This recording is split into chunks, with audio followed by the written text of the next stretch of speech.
Alright, parents. Go ahead and tuck the kids in. PG time is over.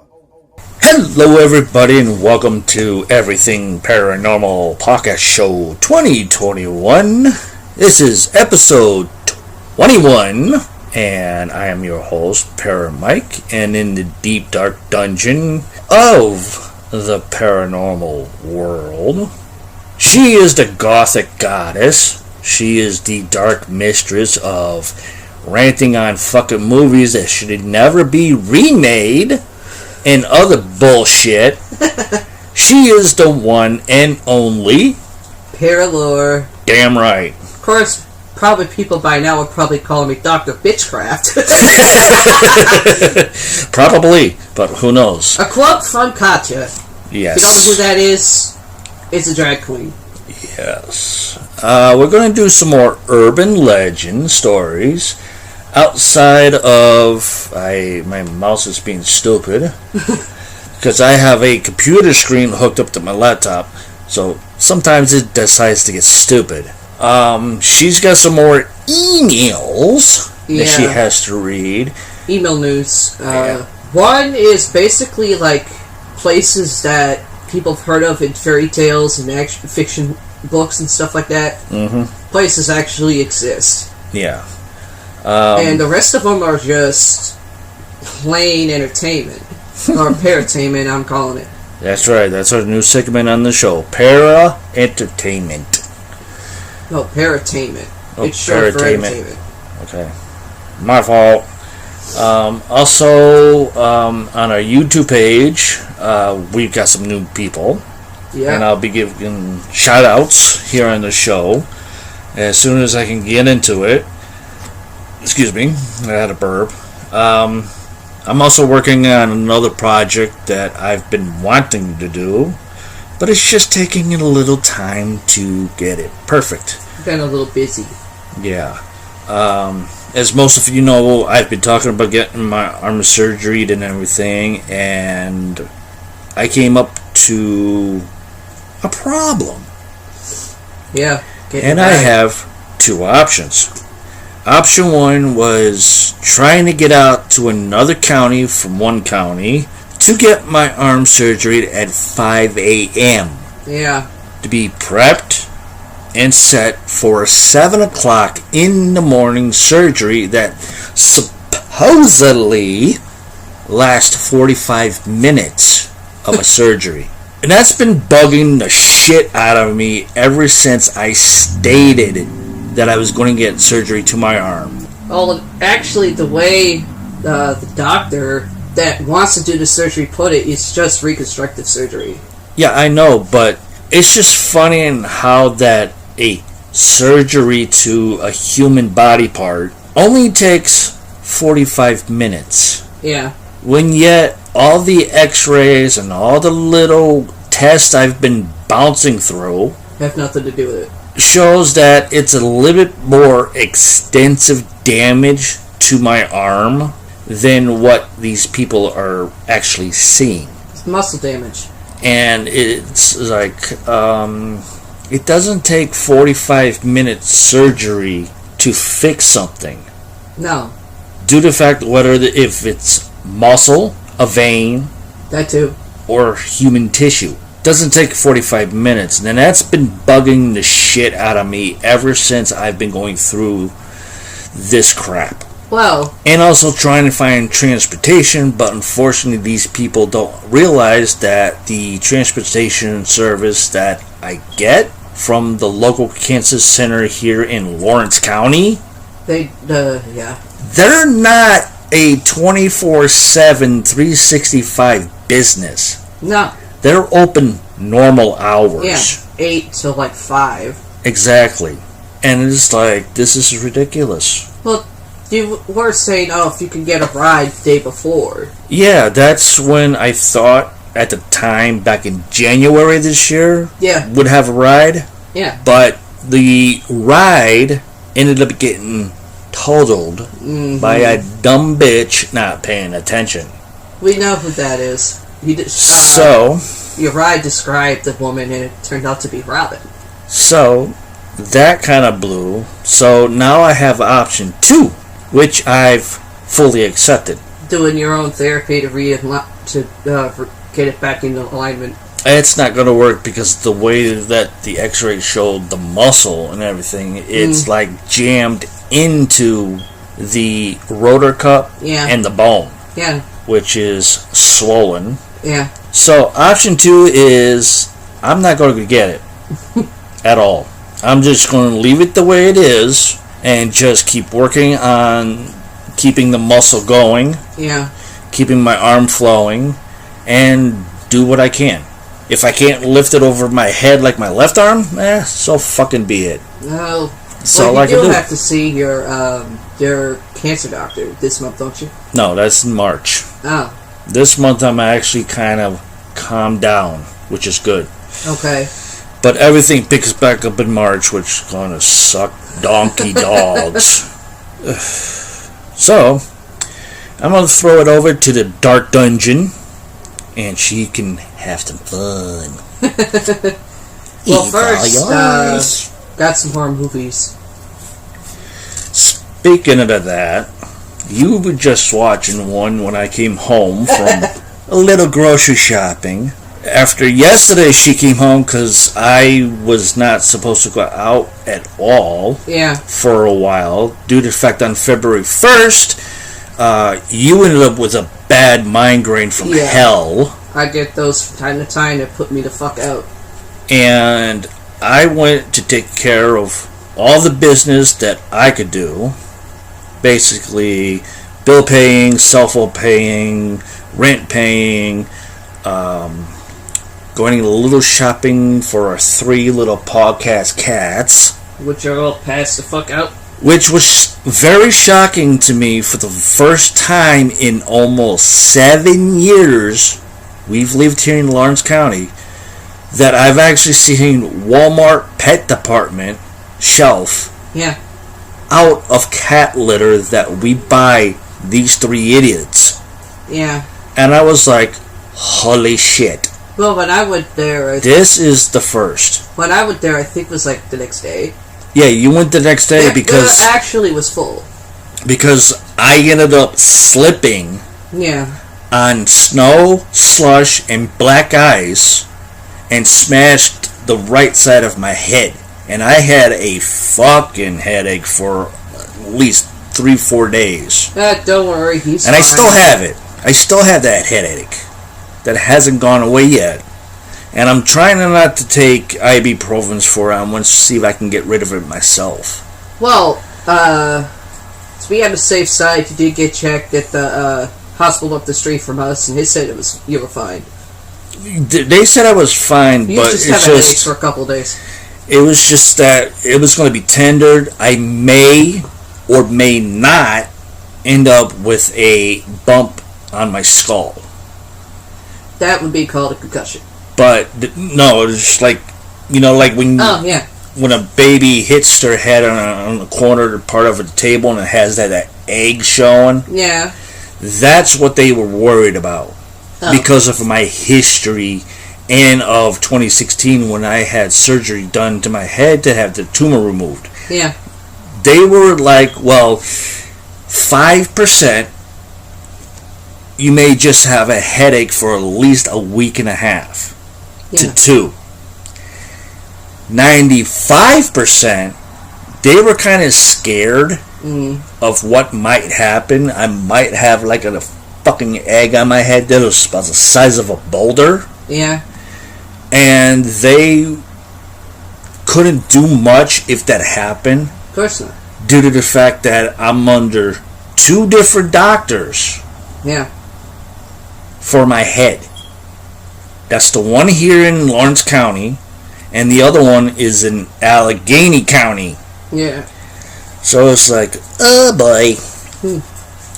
So you were just watching a movie. Yeah. Which I was kind of surprised yesterday to see it, and I'm holding it in my hand, and it's a Blu-ray disc. It was Blu-ray. I'm like, DVD. What the fuck? Why would you buy this DVD? What? It's a Rob Zombie film that bombed Like you take a nasty shit in the toilet and just keep flushing.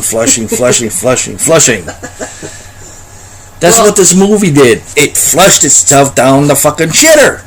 Well, I know that Rob Zombie's movies, not all of them are winners. I know that. Just his music. That's it. No, the movie that I watched, that I bought, was the third part of a two movie series. One being House of a Thousand Corpses, yep, which was really good. Even you liked it. One hell of a fucking video game that we destroyed. And you liked it. Yeah, because there wasn't flashing in it. Like, no shit. Like everybody was saying, oh, there's going to be massive flashes and people with seizures. You should not watch this shit. The video game, yes, it did have flashing because it was a gun game. Had those. Yeah, so I had to be careful. The second one being Devil's Rejects. I like that one too. I didn't like that one. Well, yeah, because when we were watching, it was like you thought it was going to be like cut, like the cussing and certain scenes were going to be blocked. No. I just knew that he was going to switch. Yeah. From House of a Thousand Corpses with barely no flashing in it to, okay, that worked out pretty good. Now let's do this one and put a lot of flashing in it. And I was right. Well, if you're talking the gunshots. No, not the gunshots, the explosions. They were more flashing explosions than regular movies that I watch with explosions. Okay. So I knew it, and when I first saw it, I ended up having a seizure attack. He saw it before I did, so I didn't know. He didn't tell me until afterwards. Which, that was a conversation not for kids to hear. I said, well, you should have fucking said something. And not for other people to listen to. Now he actually takes my word for it. If I see a horror movie, I test it first. If there's no flashing, I let him know. And he takes my word for it. Devil's Rejects, I did like. I did like to an extent. Which, in my grade for horror movies, that's at least a 3. Compared to House of a Thousand Corpses, I gave that bitch a 5. The second part of the trilogy, I gave it a 3. I enjoyed it, but not something I want to put in my collection for horror movies. The third installment, Three from Hell,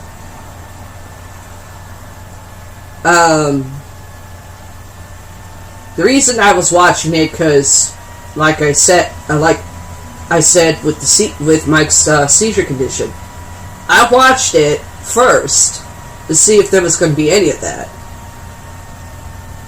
There's not any flashing. There's a lot of different camera angle cuts, which you actually learned in college when it comes to film. No, I learned that in high school. Huh? I learned that in high school. Yeah, this camera angle cutting, going from one scene to going to the next, that's something you learn in college. Yeah, if you want to get really more creative and more advanced, yes. Yeah. I've done the same thing in high school because my high school had a TV station just for the school. Yeah. And that's how I learned my own ways of doing things, and it was beautiful. They loved it. Yeah. So I learned that part. I mean, the only thing I saw, but if you want to talk like flashing, it's gunshots. But it's not like rapid gunshot flashes that you see in a freaking war film. It's just in a cinematic. It was okay. I'm giving it basically, and a couple of my friends on Facebook suggested, for me to give my rating for Three from Hell. I like the cinematography. It's the story of it. It's a little confusing.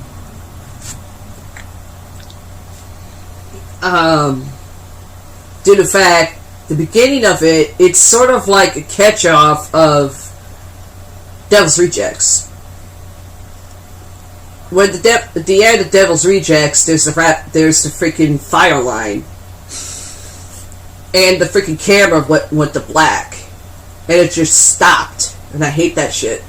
If you're gonna do a fucking horror movie up to the very end, where there's a standoff of cops and fucking psychos, you don't stop the film, then cut it to black. That irks me, because then you're wondering what the fuck. So it's sort of like cut off on that, but they gave a like little backstory, a little bit. I mean, the old guy that was playing like the clown in Devil's Rejects, he dies. Which in actuality, in real life, he did pass away. Yeah, I know. Just like another one, Dustin Diamond passed away as well, aka Screech from Saved by the Bell. That's the only thing. That's the only acting thing that guy got. After that, he wasn't really worth anything. Yeah, he died of cancer, so he's gone. The older guy, I forget his name, but he looks like Rob Zombie, though. I think his name's Bill Moseley, but I could be wrong. But he's a tall, what looks like 6'5" at least. He escapes from prison through the help of a shocker half-brother that springs him out. And, trying to think. They try to there's sort of like a bit of sort of like a hostage situation, like similar. It's basically like a throwback to House of a Thousand Corpses. And of course, they had a little person in it. I forget what his name is, but he's been in a few movies. He ends up liking the psychos. It actually falls for Sherry Zombie in the movie, and let's see. It towards the end, it's like a little bit comical.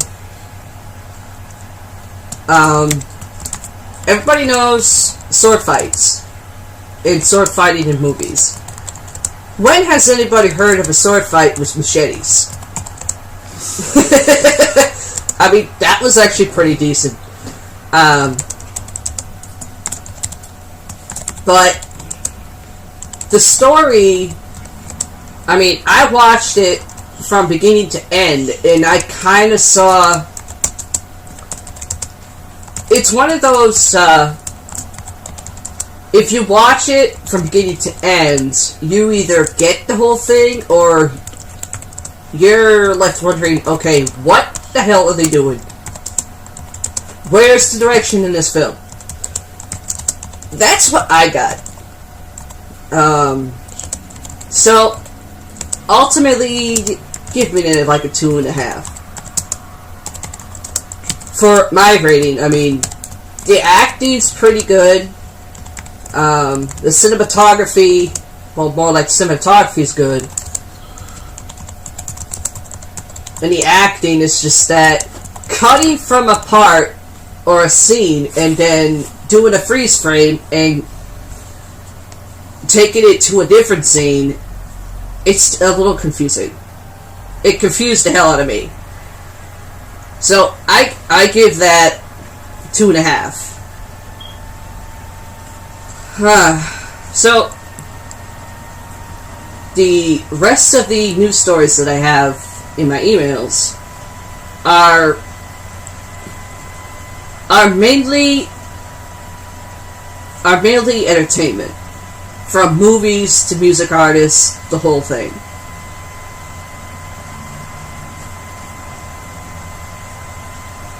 In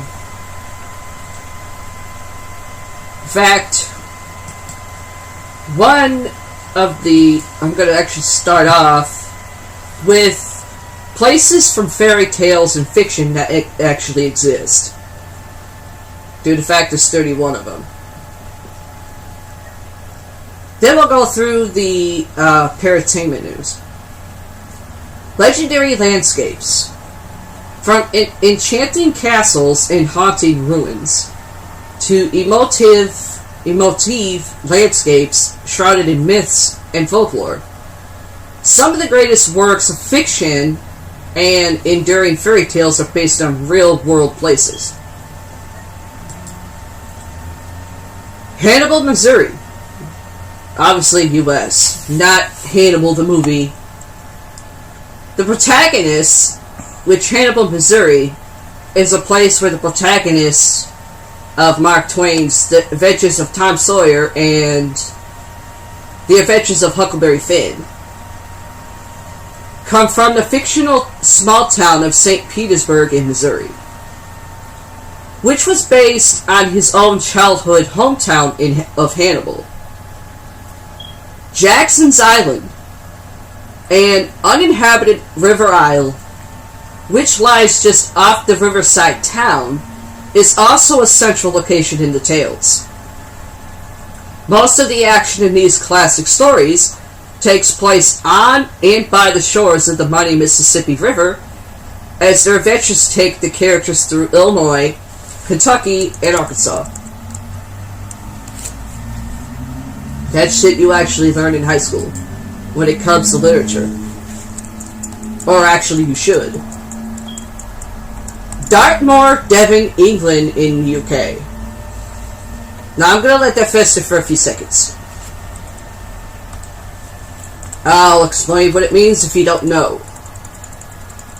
The granite tars, swirling mist, and mysterious mires, or bogs, of Dartmoor form the Brody backdrop for one of the most famous Sherlock Holmes tales. Now, Parabike, doing English, he's talked about Sherlock Holmes stuff he had to learn. So I'm going to ask him, pretty sure some people might know what it is. Go ahead. Sherlock Holmes, one of the most famous Sherlock Holmes tales. It should be kind of up your house because you're sort of into mystery. I wasn't really into Sherlock Holmes that much. But you learned it. And there was some of the... You've told me there was some of the stuff you had to learn was actually pretty fun. Pretty cool. Yeah, it was, but... I'll give you a hint. It's also a movie.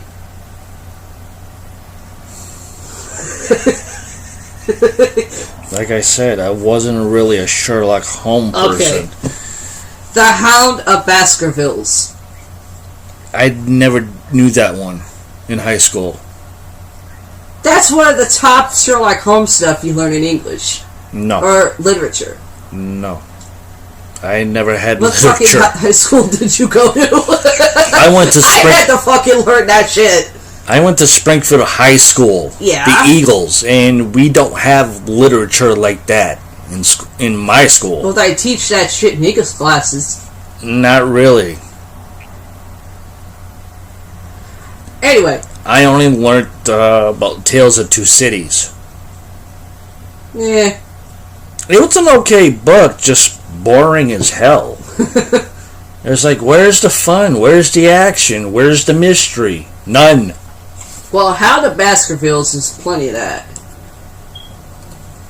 Sir Arthur Conan Doyle spent time walking on the Devon shore of Marlands in 1901 before writing his thriller about hellish hounds.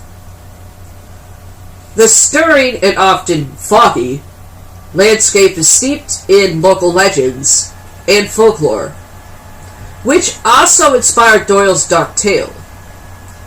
Actual locations said to feature include the swampy Foxtor Mire. The inspiration for the story's Grimpen Mire. So basically, Sir Arthur Conan Doyle, of course, there is some mystery, like, is Sir Arthur Conan Doyle really Sherlock Holmes that wrote the books? I mean, I know there's, it's in Connecticut, but I think, you might know, Paramike, it's in Connecticut, but it's almost like a castle that's supposed to be, like, one of the places Sherlock Holmes, the writer, spent. And I know that's in Connecticut. I just forget where. I mean, you see it when you go on a freaking Murder Cruise thing. He's thinking,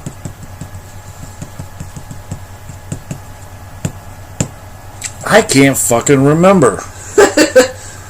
It's been way too damn long. Okay, here's another one. There's some people who don't know this, who do know this, you know they're kind of nerds when it comes to fantasy movies and fantasy stuff. Brunnen Valley, Switzerland. The inspiration for J.R.R. Tolkien's elfish kingdom of Rivendell was Brunnen Valley, an enchanting place of majestic mountains, forested dells, and crashing waterfalls in Switzerland. The author traveled there in 1911, and its dramatic beauty left a lasting impression on him. In a letter to his son, he acknowledged that the region later informed his vision for Rivendell. The Verdant Valley was part of his fantastical Middle-earth, which features in both The Hobbit and Lord of the Rings trilogy. Now, I didn't see the movie base of The Hobbit. After the Lord of the Rings trilogy, I was done with it. But The Hobbit, I remember watching as a kid, was an animated movie. Not something most kids should watch, because there is fighting and people dying in an animated movie. Of course, that's back in the 80s. And looking at it, I could tell, I mean, looking back on it, I can't find any parts of it. But it's more of like a freakish type of horror. I would say like a horror animated kids movie. When I first saw The Hobbit. I mean, I used to watch it on fucking Disney. Then, about a few years later, came to the, to King of the Ring. Not King of the Ring. Return of the King. Which people saw in the last of the, Lord of the Rings trilogy movies. But there was no Friendship of the Ring, Two Towers, and Return of the King. The one I remember that's animated is Return of the King. That's what I remember. Seeing it in a different form when Lord of the Rings started coming out is, I mean, when I first saw each film, yeah, they were good. It was different. But at the same time, it fell on fantasy. And if with Comic-Con or cons that are like specific cons, like I don't know, Horror Con, regular Comic Con, Wizard Con. Wizard Con, I think, is leads to the fantasy type when it comes to like those type of con shows. I mean, they were good. I mean, the first one, it kind of lagged for me. But the Two Towers, I liked. Especially you got the guy playing the dwarf and Orlando Bloom bickering over who could kill the most. Which is fun.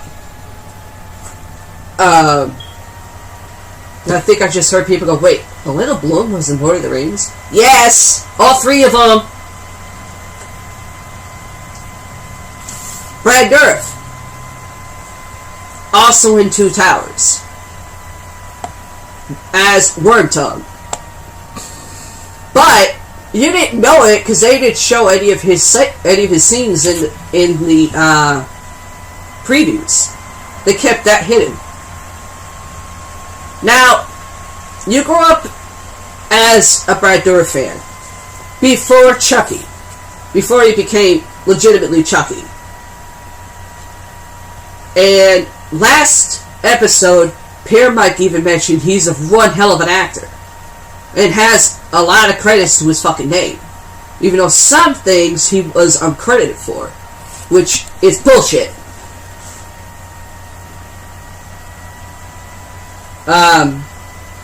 Which, of course, comes to the fact he plays an assassin and a sort of like a sci-fi fantasy movie, Doom, which he's only on for like, I don't know, a couple of scenes and then he dies. From that, I think from that role, he got casted as someone who plays a villain.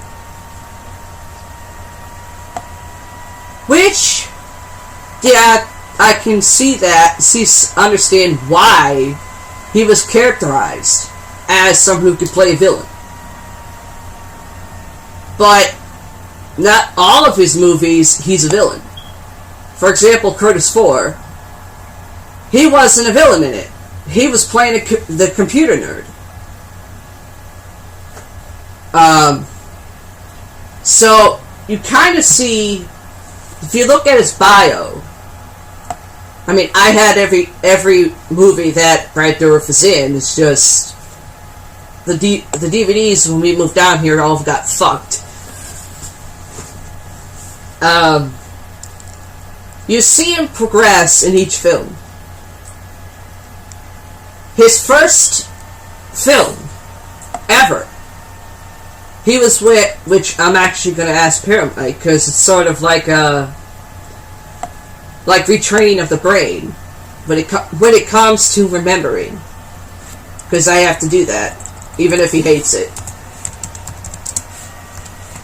He was in a movie, his first movie, where he got nominated for Academy Award,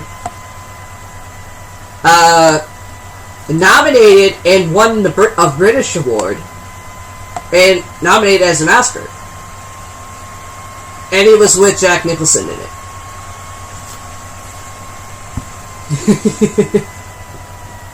And Jack Nicholson plays a sex fanatic, but who fights a lot. He gets put into a hospital situation. I want to say anger management. Now, that was years later. Brad Dourif wasn't in anger management. Brad Dourif, his first movie, he plays a patient and Jack Nicholson ends up being in the same place he's in. One Flew Over the Cuckoo's Nest? Yes. Okay. That's Brad Dourif's first movie ever. I mean, you see him from that, and you see him in other roles, especially one role, Chain Dance, where he plays a quadriplegic.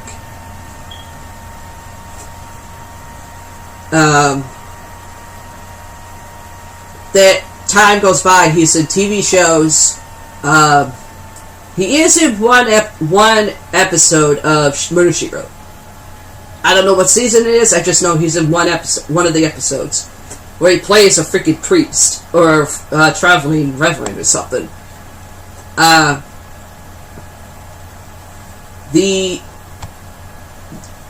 Then you kind of go into the 80s.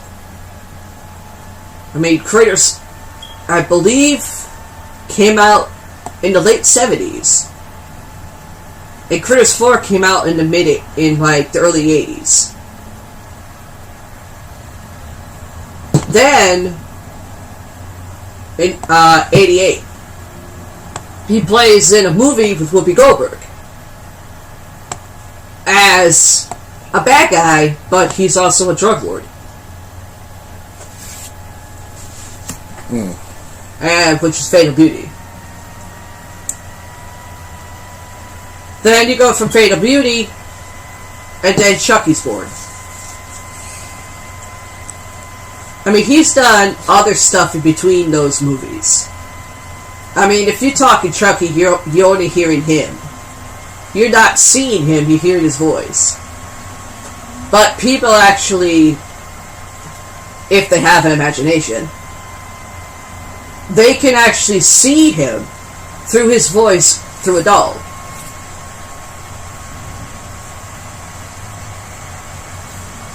When he was in Lord of the Rings 2 Towers, I was fucking shocked.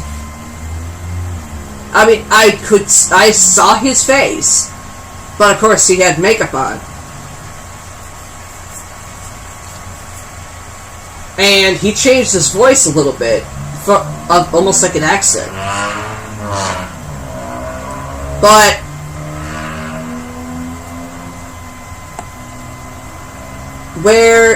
But the scene where he comes to where Gandalf comes in front of him with the staff, then you hear the grunt that he does, and you hear it. I said, holy shit, this fucker's really good of an actor. I didn't know that was him. Paramike didn't even think I was right until I showed it to him. And he is not a Lord of the Rings fan either. Snore! You weren't snoring when the guy playing the dwarf and the Land of Bloom were bickering who could kill the most. You were laughing. Anyway, there is a type of when Return of the King came out on DVD, there's, I believe, a limited extended edition where he's in the beginning of it, but he dies. I could be wrong, but I know that's on one of those types. Anyway, going on. Mount Olympus in Greece. If you don't know what Mount Olympus means in Greece, you really don't know your 90s. You don't. The highest mountain in Greece, Mount Olympus, was the mythical home of mighty Zeus, king of the gods, and the other 11 Olympian gods and goddesses. In ancient Greek mythology, its summit, Meticus, was known as the Pantheon. And it was here that oh god, I'm gonna butcher this one, Capricius, I think I said that right, deities were said to convene to discuss a squabble over a session. Take a drink, one shot, I stumbled. Celestial matters in humankind. The 9 muses, the daughters of Zeus, were believed to reside at the foot of the mountain. It's possible to hike up the peak to enter this sacred realm. Of course, we all know, if you've seen Hercules, Legendary Journeys, as well as Xena, that's actually made in New Zealand.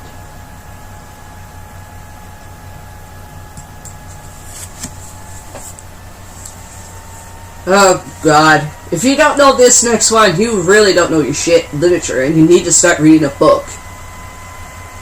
Or go back to reading books. Sherwood Forest, Nottinghamshire, England, UK. I'll give you a few seconds.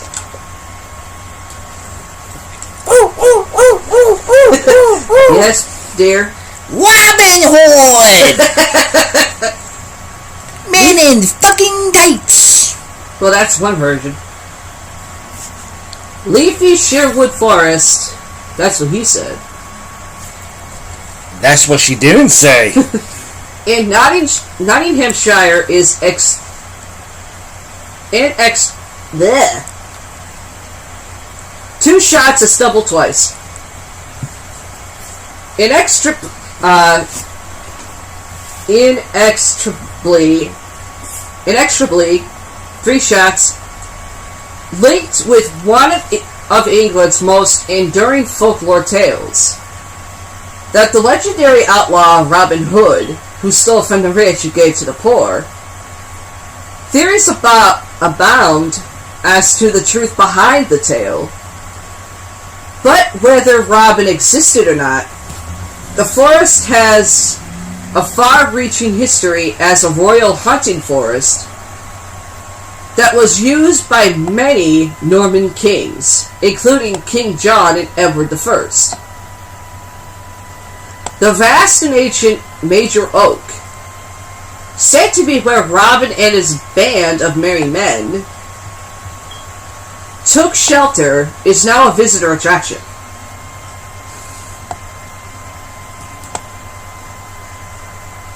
Okay. Mourne Mountains, County Down, Northern Ireland, in the UK. Few fictional realms are as evocated as C.S. Lewis's Narnia, with its heathery mountains, thymy downs, many rivers, clashing glens, marshy caverns, and deep forests. As he described it in his 5th Narnia Chronicle, The Horse and His Boy. That's what he said. That's what she not said. Born and raised in Northern Ireland, the author was greatly influenced by the scenery around him, including the bewitching Mourne Mountains in County Down, with its lush valleys, brooding granite tors, and ethereal lows, or laves, however you want to pronounce it.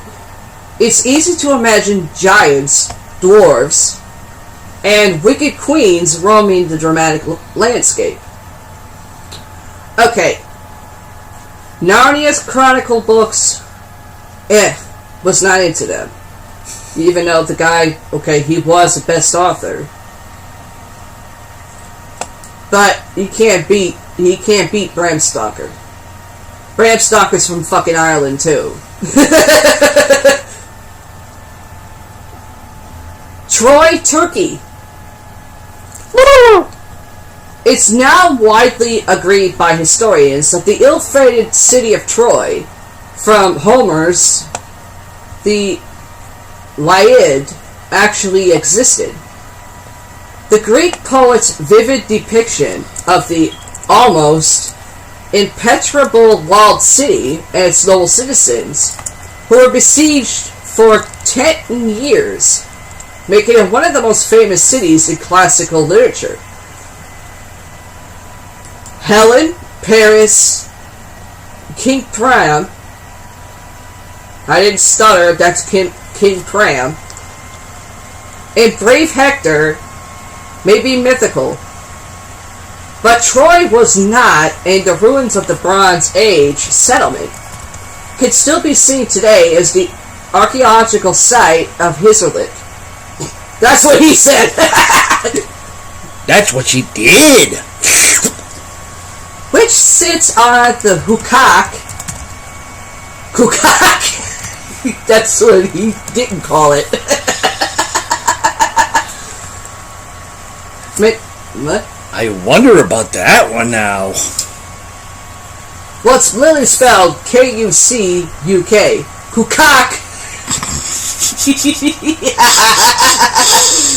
Kukak is what he said. Kukak. Mandaris River, near the mountain of the Dardanelles, in Turkey. I know I'm gonna have to butchering this one.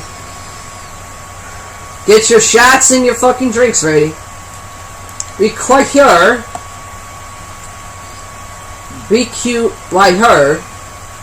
Alcacy, France.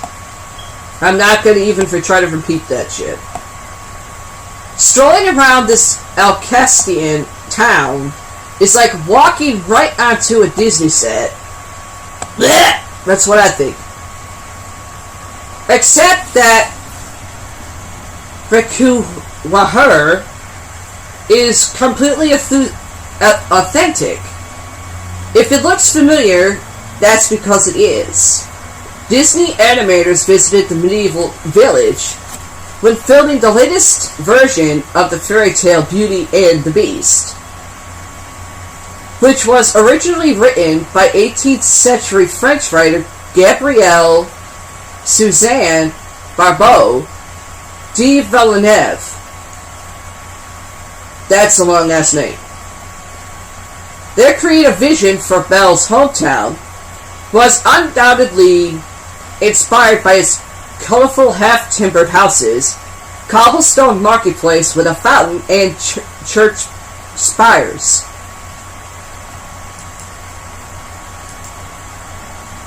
Okay, I just mentioned this. Bran Castle, Romania. Set atop a rocky precipice in the southern Carpathians, this formidable 14th century castle is often linked with Bram Stoker's fictional Count Dracula. Dracula wasn't really fictional. He was a real fucking person. Which I'm related to. Although the writer... Blah, blah, blah, blah. My great-grandfather did not do blah, blah, blah. I was quoting the movie Transylvania. Oh, okay. Blah, blah, blah. Although the writer didn't visit Transylvania, a region steeped in centuries-old tales of vampires and werewolves, he did get the inspiration for his Debanar vampire from 15th century Romanian prince, Vlad the Impaler, Vlad III Dracula, or Vlad III Dracula, which, if you're Romanian, you know it's called Dracul. Bran Castle near Brasov has become associated with the Victorian era novel, mostly due to its location. and wonderful architecture which ticks all the right Gothic boxes. And the castle I'm looking at, even though they're calling it Bron Castle, is actually one of my ancestors' castles. He's had more than one, but I'm not saying which one. Whitby Abbey, Yorkshire, England, UK. Another eerie structure indelibly linked with Stalker's Dracula is Whitby Abbey. The ruins of the Benedictine monastery that loom above the windswept headland of the craggy Berkshire coast. Bram Stoker stayed in the east side town in 1890 while researching his novel.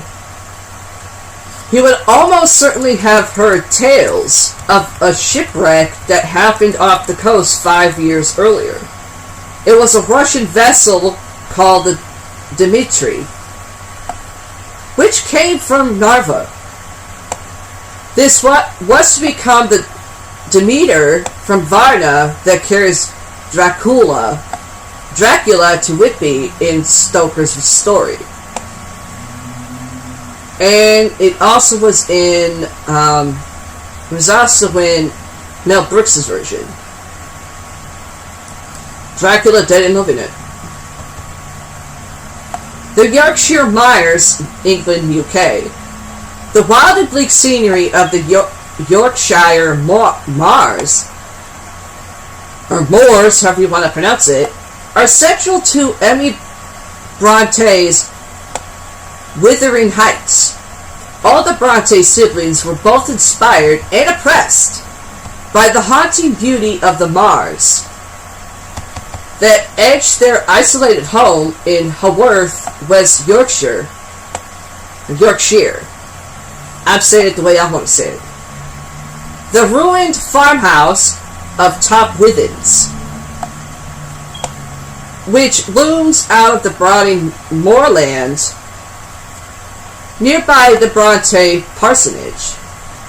I wish I could get away from that stupid damn name, parsonage. Is thought to have been the inspiration of Heathcliff's dwelling in Emmy's haunting masterpiece. Possibly. Castle Frankenstein, Germany. Supposed inspiration from Mary Shelley's 19th century horror novel, the spooky ruins of Castle Frankenstein sit above the Rhine Valley within the Odenwald mountain range. After eloping to Europe, the young writer and her husband Percy Shelley, however you want to pronounce it, traveled back to England by riverboat through Germany and passed near the castle. It's thought she may have heard the tales of an alchemist and alleged gravedigger who experimented in finding the elixir of life and once lived in the foreboding-looking fortress.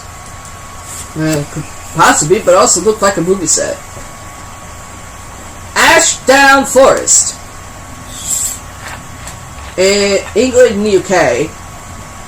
Sadly, you won't bump into a bumbling bear, timid piglet, or a gloom donkey on a walk around Ashdown Forest.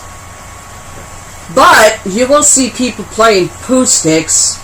That's what he said. That's what she got. Off the bridge near Chuck Hatch, in honor of Winnie the fucking Pooh, whose adventures were based in this bucolic part of East Sussex. Double A Milne's 100-acre wood was inspired by the heath and woodland which he lived near and visited often with his son Christopher Robin. Are you kidding me? The illustrator E.H. Shepard also used the Rolling Hill Weald forest as inspiration. Now a walking trail takes hikers around some of Pooh's haunts. I didn't drink because that's... Nope.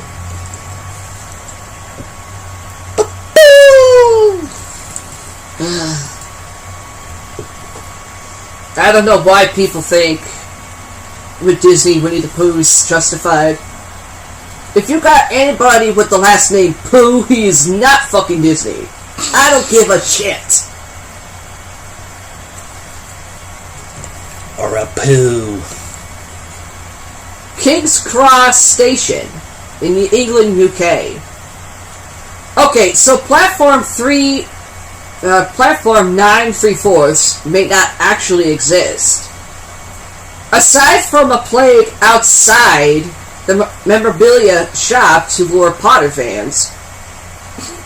Are you kidding? Okay. But the Grand Victorian Station has a starring role in J.K. Rowling's Harry Potter series, the books, as well as the freaking movies, probably. This is where Harry, Pothead, Ron, and Harmony, I think that's how her name's pronounced, come to pass through the portal into Hogsmeade Station to catch the Hogwarts Express to Hogwarts School of Witchcraft and Wizardry. The castle-like boarding school is said to have been inspired by the striking turrets of George Heriot's school, Edinburgh.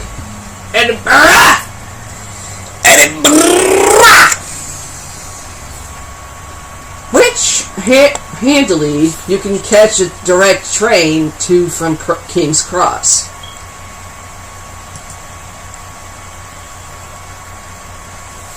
Okay. Tintagel, exactly how it's said, England in the UK. Brooding, solitary, and rugged, the evocative ruins of Tintagel Castle lie scattered around a wind-whipped headland of the North Cornish coast. The site is linked with King Arthur, thanks to medieval author Geoffrey of Monmouth. That's Monmouth. It's actually how the guy, what the I believe the country is. Monmouth, which I think my mother's half brother is from. I think. I know he's from England, but I don't care where. Fucking stooge. Anywho,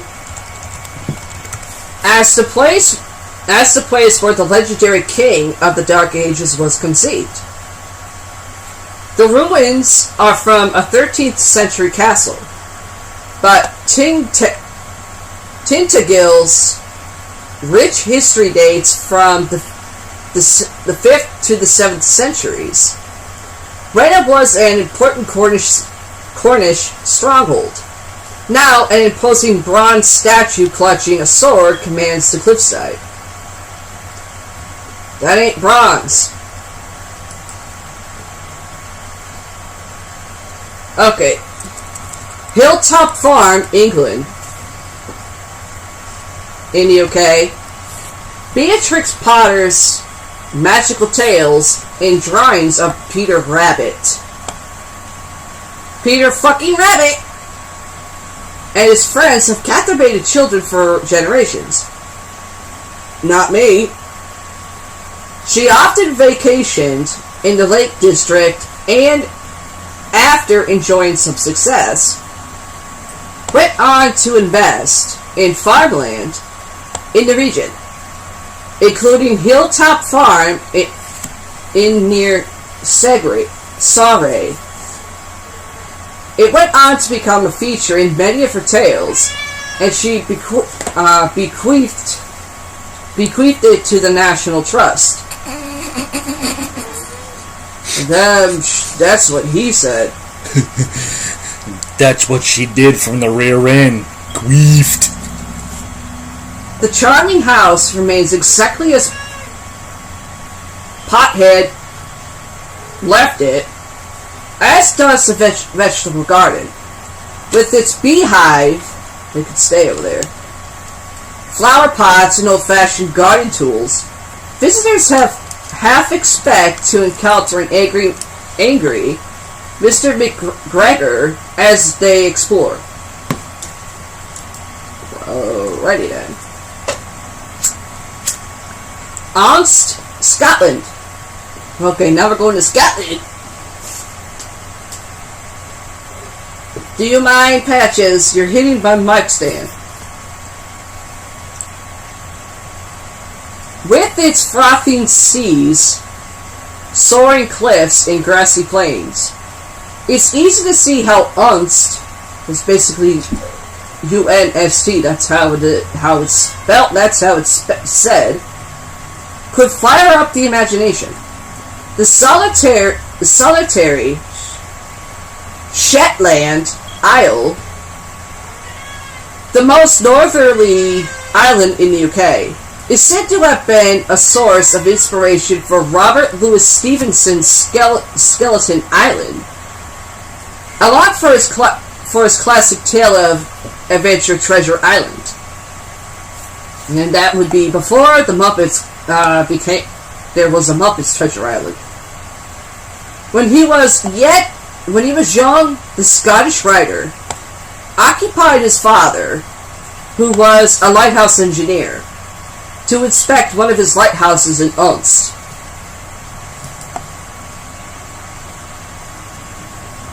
Gozo, Malta. I didn't stutter. It's really Gozo. Several places that appear in the ancient Greek poet Homer's epic poem, the Odyssey, are thought to have real-life locations in the Mediterranean. The Odyssey, not anywhere near Billy. What was his name? Who did the song Odyssey? I actually forget, and I'm actually a rock person. I know he did. It's the one that passed away recently.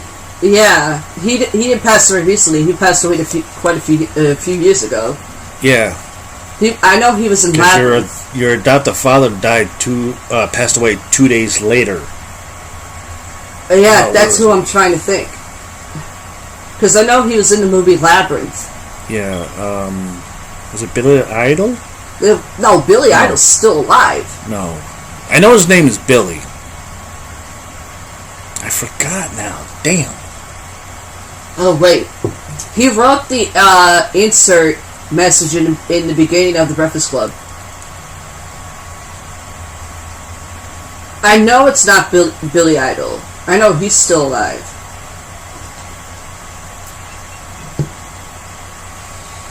Which is one of the movies I have. Now. 30th anniversary. One of them is the enchanted island Ogi. Okay. I don't think I'm going to butcher this, but I'm going to read it the way I'm seeing it spelled. Ogygia, where the nymph Kalspo saw Odysseus captive for years.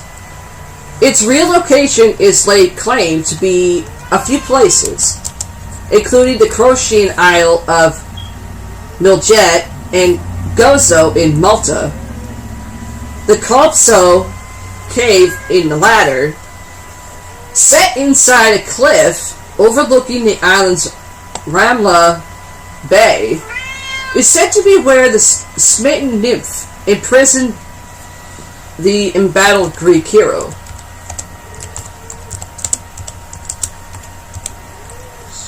Let's see. The Cyclopean Isles, Sicily, Italy.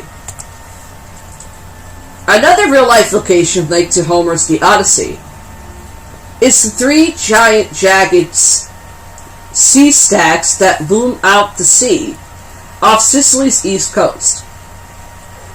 They're said to be the great pinnacles that the single-eyed giant Polyphemus tore from an island and hurled at Odysseus and his crew as they fled from the island of the Cyclops on their ship. Known locally as the Cyclopean Isles, the striking rock formations can be spied just off the shore from the seaside village of Akitraza.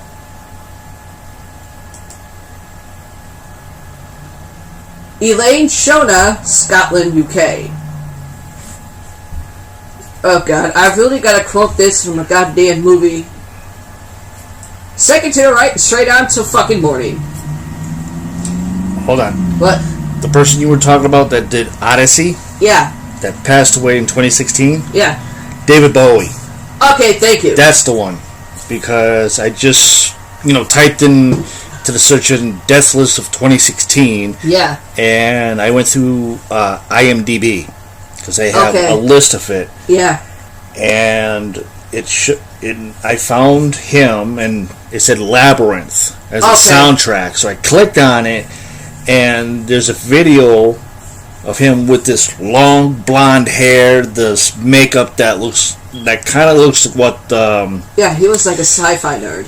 Katya would wear, but more tricksy. Okay, yeah. So that's the one of Space Odyssey. Okay. And I can't believe I'm actually quoting this from a fucking movie. But I'm gonna give it my spin. Second to the right and straight on to fucking morning. That's what he said and didn't want. She just didn't say nothing. Is where you'll find Neverland. Or so Peter Pan tells Wendy.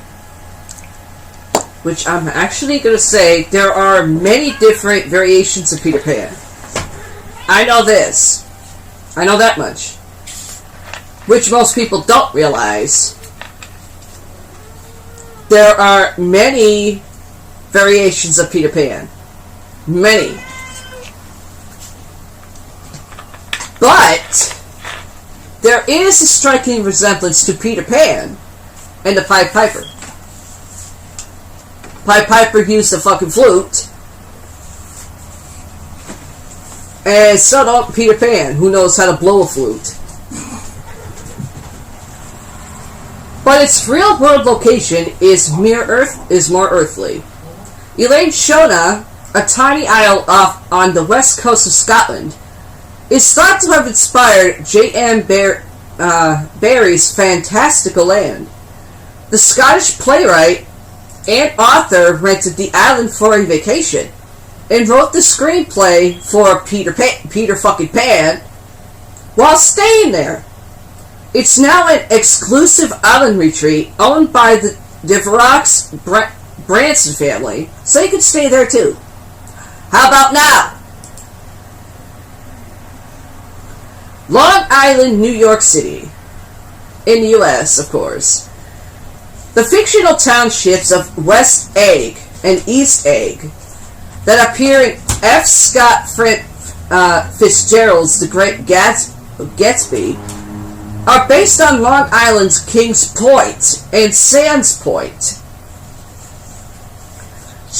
Jay Gatsby's fictional home was the Kings Point, from where he stared across the water towards the green light of Daisy Take a drink and stumble twice. So 2 shots. Botchanin's house. The real-life grand resistance of Land's End, which inspired the home of Daisy, has since been demolished. But Sands Point has many ostentatious mansions, which seem to step straight from the pages of the Jazz Age era novel.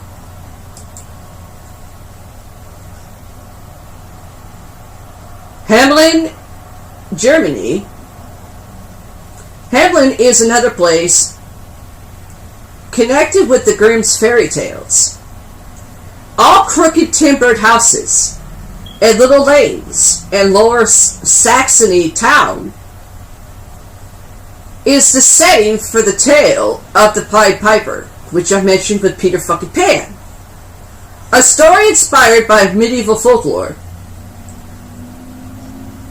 And trust me, Grimm's fairy tales actually talk about how real fairy tales are made, and that Disney used their own little spin on those very same fairy tales.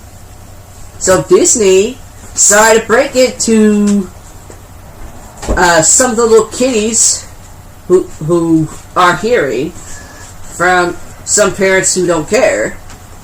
Disney is not all that happy.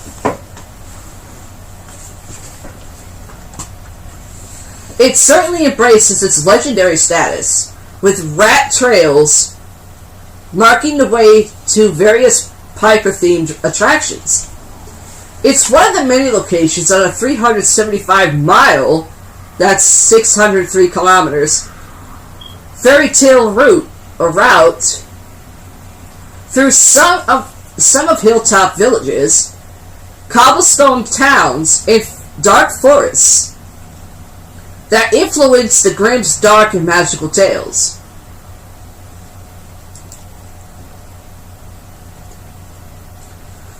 Kerala, India,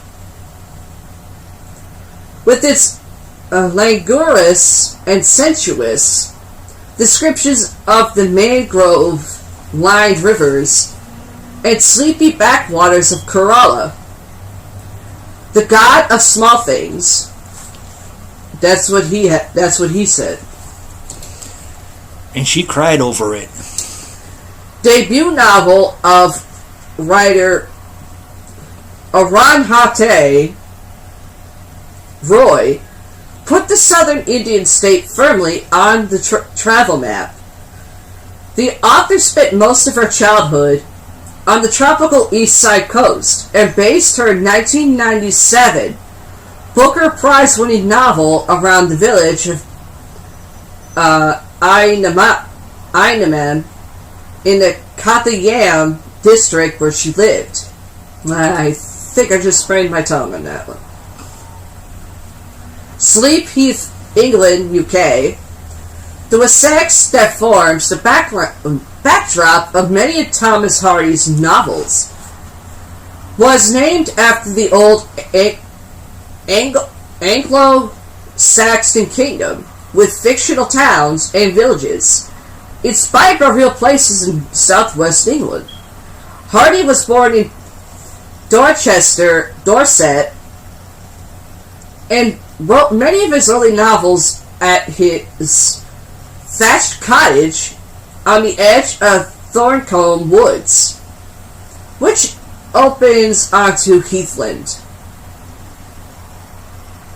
The fictional Egdon Heath, setting for the return of the native, was Sleep Heath, a dramatic heathland now owned by the National Trust. The Old Cataract Hotel in Egypt. Set high on the banks of the Nile in Aswan, the Old Cataract Hotel looks like it has a tale or two to tell. And that it does. It's hosted numerous celebrated guests over the decades, including a playwright novelist, a great playwright novelist, Agatha Christie, who's very well known for her playwright mysteries. I've done a couple of those. Whose lasting fascination with the country influenced her writing. She stayed there when researching Death on a Nile, and set parts of her Hercule Poirot mystery here and mystery there, sorry. 2 shots and half a chug. A nearby temple, Abu Simbel, the grand 19th century building, was also used as a location for the 1978 movie of the detective novel. Today, guests of the Sofitel Legend Old Cataract Hotel can book into the Agatha Christie suite. I wonder if she haunts that. Meienfeld, Switzerland, with its green meadows, tinkling goat bells. That's what he said. He got a lot of goat bells tinkled. That's what she likes. Well, he also likes he too.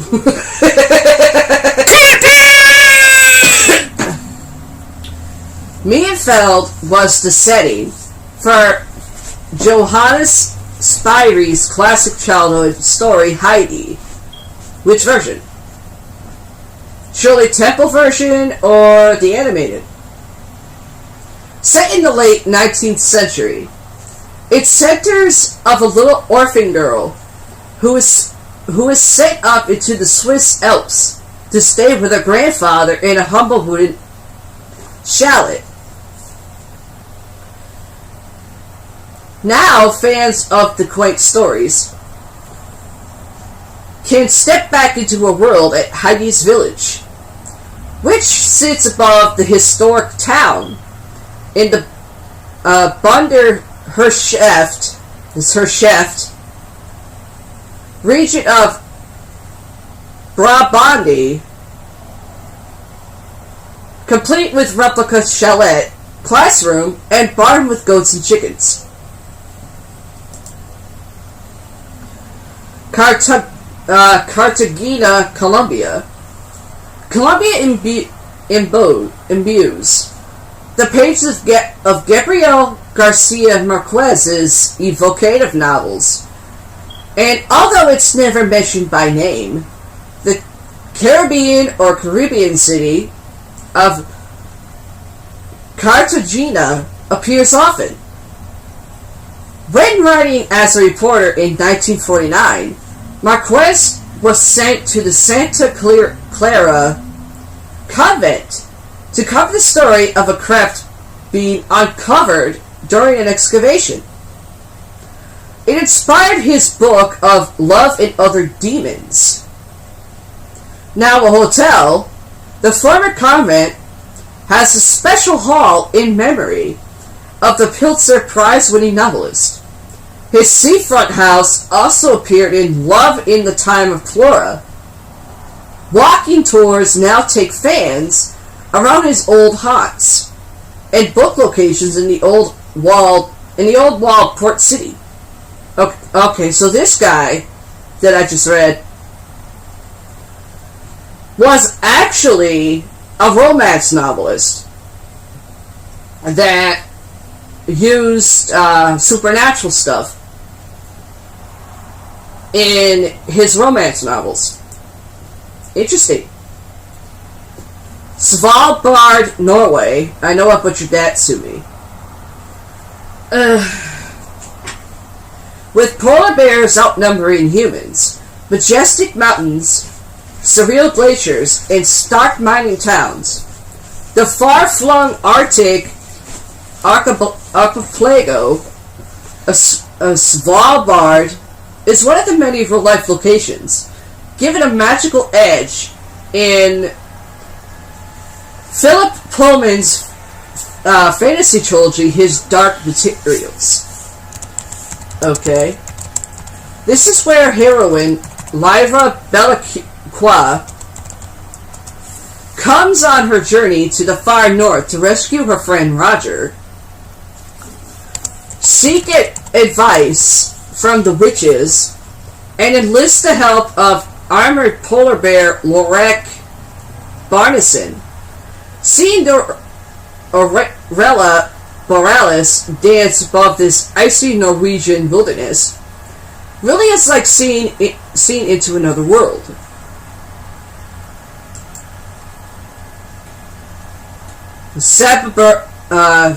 Sababerg Castle in Germany, built in the 14th century as a royal hunting lodge. The hilltop Sababorg Castle allegedly formed the basis for the Grimm brothers' fairy tale Sleeping Beauty, written in 1812. They lived in the nearby city of Kassel and would have known of these evocative ruins that lay surrounded by the deep forests of Reichertswald. No. Okay, I know I'm gonna butcher this one. No, Swaldswoodstein. I think I just sprained my tongue. Swaldswoodstein Castle in Germany, perched high in the Bavarian Alps. Neuschwanstein Castle is utterly enchanting, with its fairy tale white facade and blue painted turrets. It was the inspiration for Walt Disney's imagining of Sleeping Beauty Castle in Disneyland, California, after the animator visited it while on vacation in southern Germany. Built in 1868 by the eccentric king of Bavaria, Ludwig II, it was meant to be a grand recreation of Hohenschwangau Castle. Hohenschwangau. I can't pronounce it, so that's what he said. That's what he said to him, where he had spent his childhood. Now, it's the most famous of all of Germany's picturesque palaces. And that's it for that story, finally.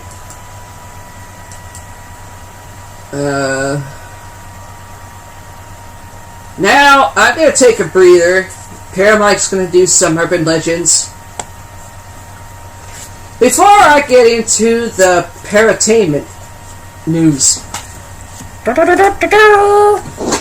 Okay. From urban legends. Now, most of you people may hear this name and you'll probably either giggle or like, how is this a legend in the paranormal? Because we all know down in Hawaii or anywhere that has like Chinese food or something, they always have tiki torches. This is called tiki tiki. Actually, tiki tiki's it sounds like a Mexican drink. Actually, with maybe Native American ties. Tiki tiki. Yeah. Most people call totem poles tikis. True. But, you know, tiki tiki could be taken in so many various different ways. I know. You know? But the story is, tiki tiki is the ghost of a Japanese schoolgirl. Oh, that type of tiki tiki. Who roams the train stations at Japan. Or of Japan, sorry. The A and the O and the F look like an A and a T for me. I gotta clean my glasses. Good God. Due to the fact I left out of here earlier today without my glasses and I felt like an ass. In life, this girl was a scaredy cat, and people are always playing practical jokes on her. I would have shot them with a freaking Chinese star. One day, at the train station, choo-choo, after school, her friends decided to put a... Oh, God. Cicada. Thank you. A bug that appears in the summer in Japan on her shoulder. Sadly, this turned out to be a fatal prank. She was so scared she fell off the platform and was hit by a Shinkansen, fastest train in Japan. Thank you. Or in other terms, a fucking bullet. Because that's what trains are looking like now. Yeah. Bullets. And her body was split in two. Ouch! Ouch. Well, where do you feel your pain? From my lower half up to my arms? Where's your other pain? I don't know. Now she is haunting the train stations of Japan, dragging herself with her elbows and sometimes her hands. Talk about elbow-nitis. Holy crap. She is known to kill people with her... Good God. Scythe. Thank you. No, wait. Scythe. Thank you. And split people in half with her harsh speed of the Train. to make her victims feel her pain. Ow! Her name is Tiki Tiki. Or... Better. Thank you. Sorry, words are hard for me. Because of the noise she makes when she is dragging herself around. From Okinawa. Yes. Ouch.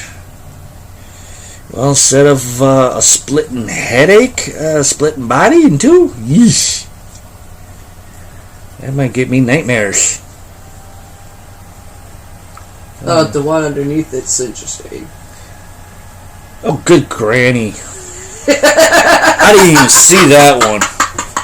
Holy shit. Okay, we all know the stories and everything that's been going around about Slender Man. Yeah. Even the damn movie.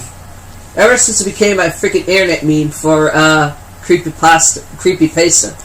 Yeah, and also been mentioned in Ghost Adventures one too many times. Well, the guys, I think if I'm not mistaken, it's a manor where the ghost he's talking about, which Aaron sees, is like Slender Man. Of course, I think he's talking about the movie Slender, which I don't think is based on Slender Man. It's supposed to be. His face looks, and the neck. Right. It's supposed to be. And he's fucking gangly. Yeah, it's supposedly supposed to be like that. Even on Mo Sargi's, he's even talking about Slender Man.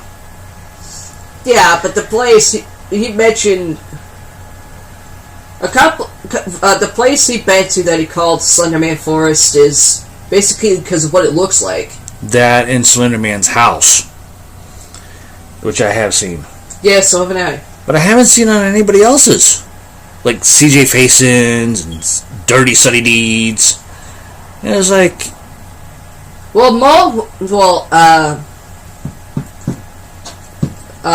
shit, what's his name? Mo's friends with Omar. yeah, He's brought Omar there, but sort of like as a prank. yeah, I know that was. But that was funny. I was like, which one was the other one? I couldn't remember. I was thinking HTD, and then no, it can't be him. It's going to be somebody else. I thought it was Angelo, and then it was like, no, not him. I think Rennie, but I don't think he has a show. No, Renly just recently came back this year. Yeah, but Rennie From was an in injury. a lot of Mo's stuff.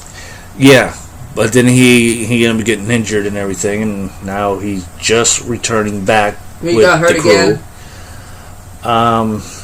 And I was trying to think of Omar, but I wasn't 100% sure on that.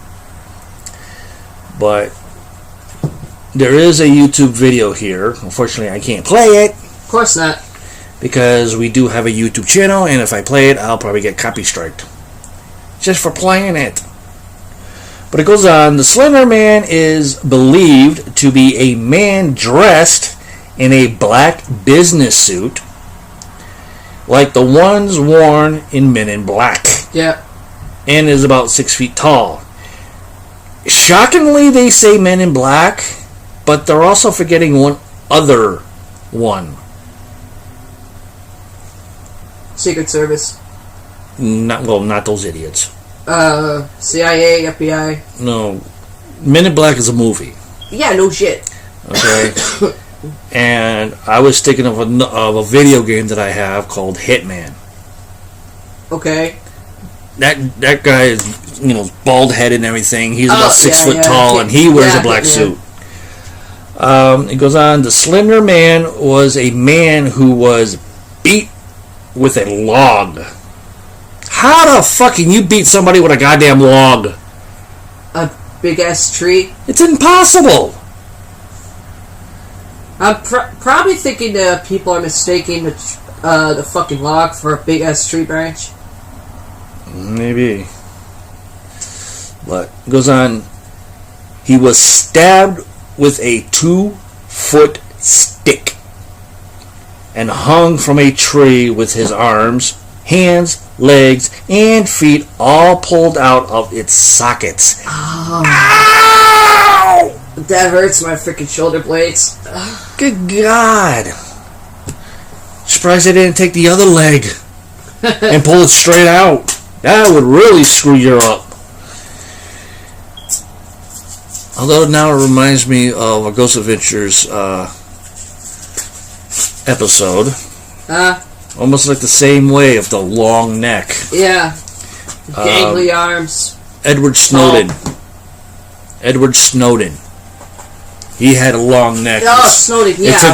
It took like 15 minutes before he cracked. Actually, that was his neck. Yeah. He got actually strangled instead of being hung. The rest of his body parts are fucking still intact. Yeah, I know. But we're talking about the neck. The neck. Long. Yeah. Edward Snowden. Goes on. The legend is that in the daytime, the Slender Man will most likely show up in open areas with trees to the side of an open, empty road, or in the woods, or any area filled with trees. I call bullshit on that one. Most reports from survivors of the Slender Man say at night he shows up in open windows, dark open rooms, blank TV screens, and in large crowds of people. The Slender Man only kills kids younger than 16. On one hand, I want to call shenanigans. The other hand, it's bullshit. Yeah.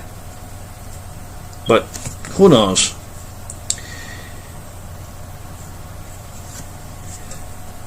There are ways to toy with him, but you may be risking your own death.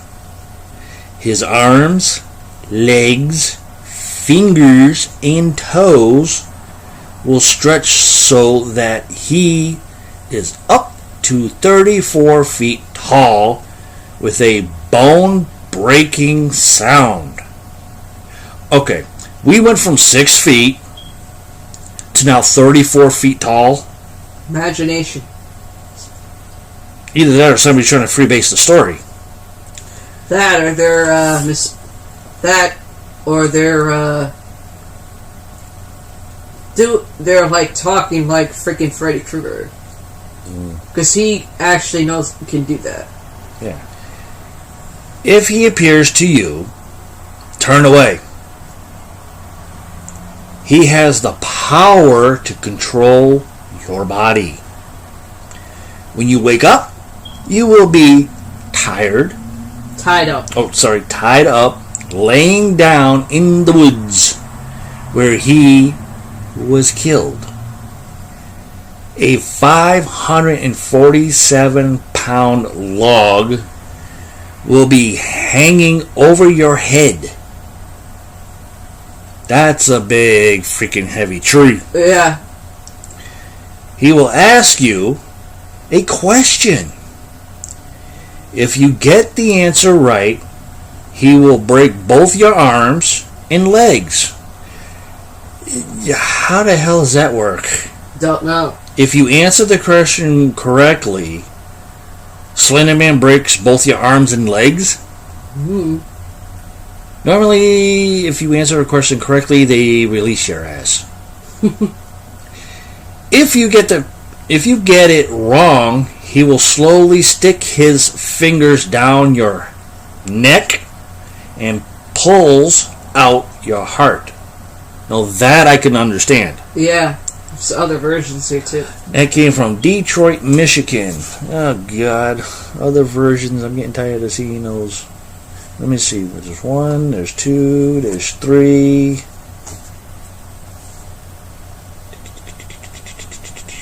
3 different versions. Great. This is gonna be fantastic. And one of the pictures, as I just saw, looks like an alien wearing a black suit of Hitman. Yeah.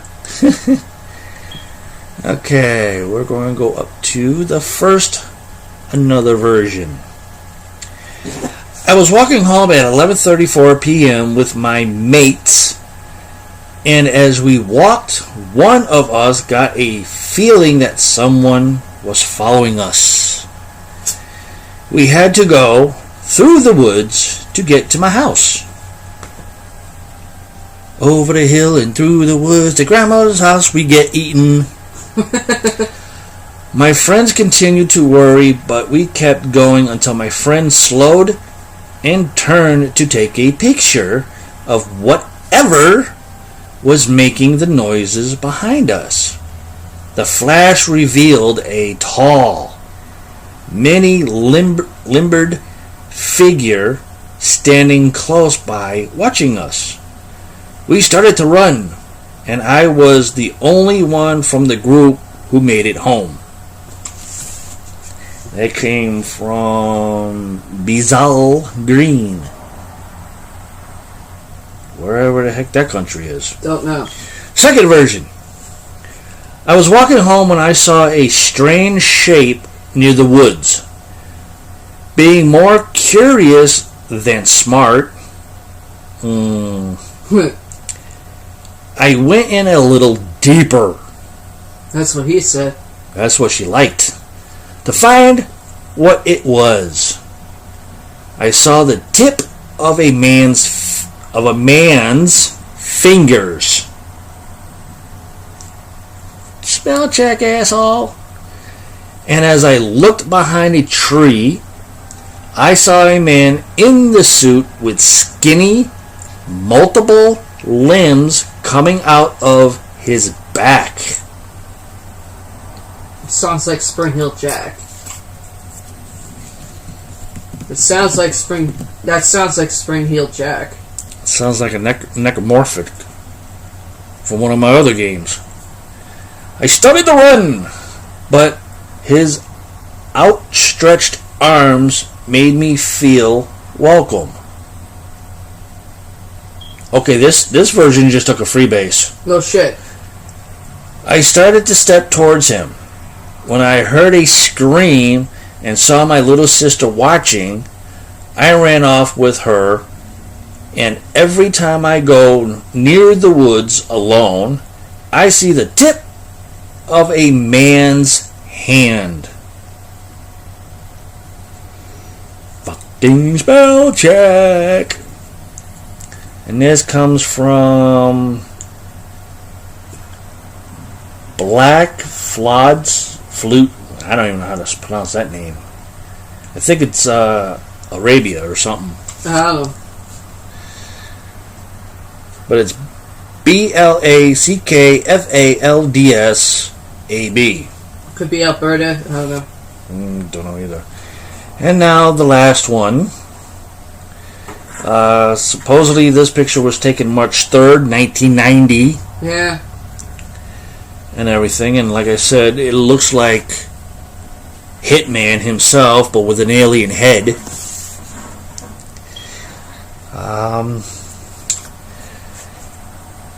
Oh God, I can't Dirk pronounce. Rodman. Thank you. Is German for the tall man. Sorry, I don't speak German. The tall man or slender man, and I like how they put it in quotations, No shit. is a legend which won. Excuse me. Which on? Which on the something awful forms a few years back as part of a photo manipulation contest. I don't think we had Photoshop back in 1990s. In the forums? Because it'd be kind of hard to do that. So if we know the photo manipulations. Yeah, you can do that with Photoshop now. Yeah, I know that. Or any other type of photoing manipulation programs you can use. But Yeah. I don't think back in 1990 we actually had anything that would do photos. Although computers were just starting to come out too. Now the photos were faked. Well, no shit. Anybody can tell that quick if you have March 3rd, 1990 on a photo. However, the supposed creator of the Slender Man, in quotations, reported later on that he could not remember ever posting information regarding the Slender Man in any way. Okay. Some other people claim to have seen or heard about the Slender Man long before in their lives or in legends dating back to the medieval period in human history. What? In other words, in England, in the UK,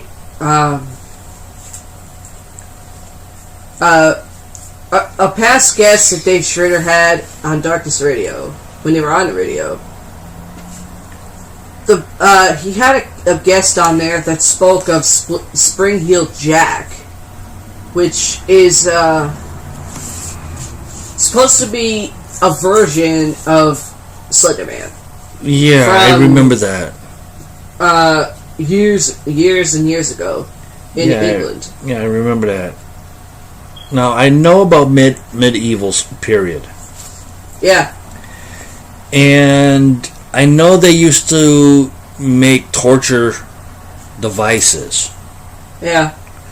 And one of them happened to be one where you're tied to the damn thing and somebody with a hood or whatever over their face can conceal their identity would normally twist a big wheel that you see on pirate ships. That's correct. And it'll just stretch you out. That too.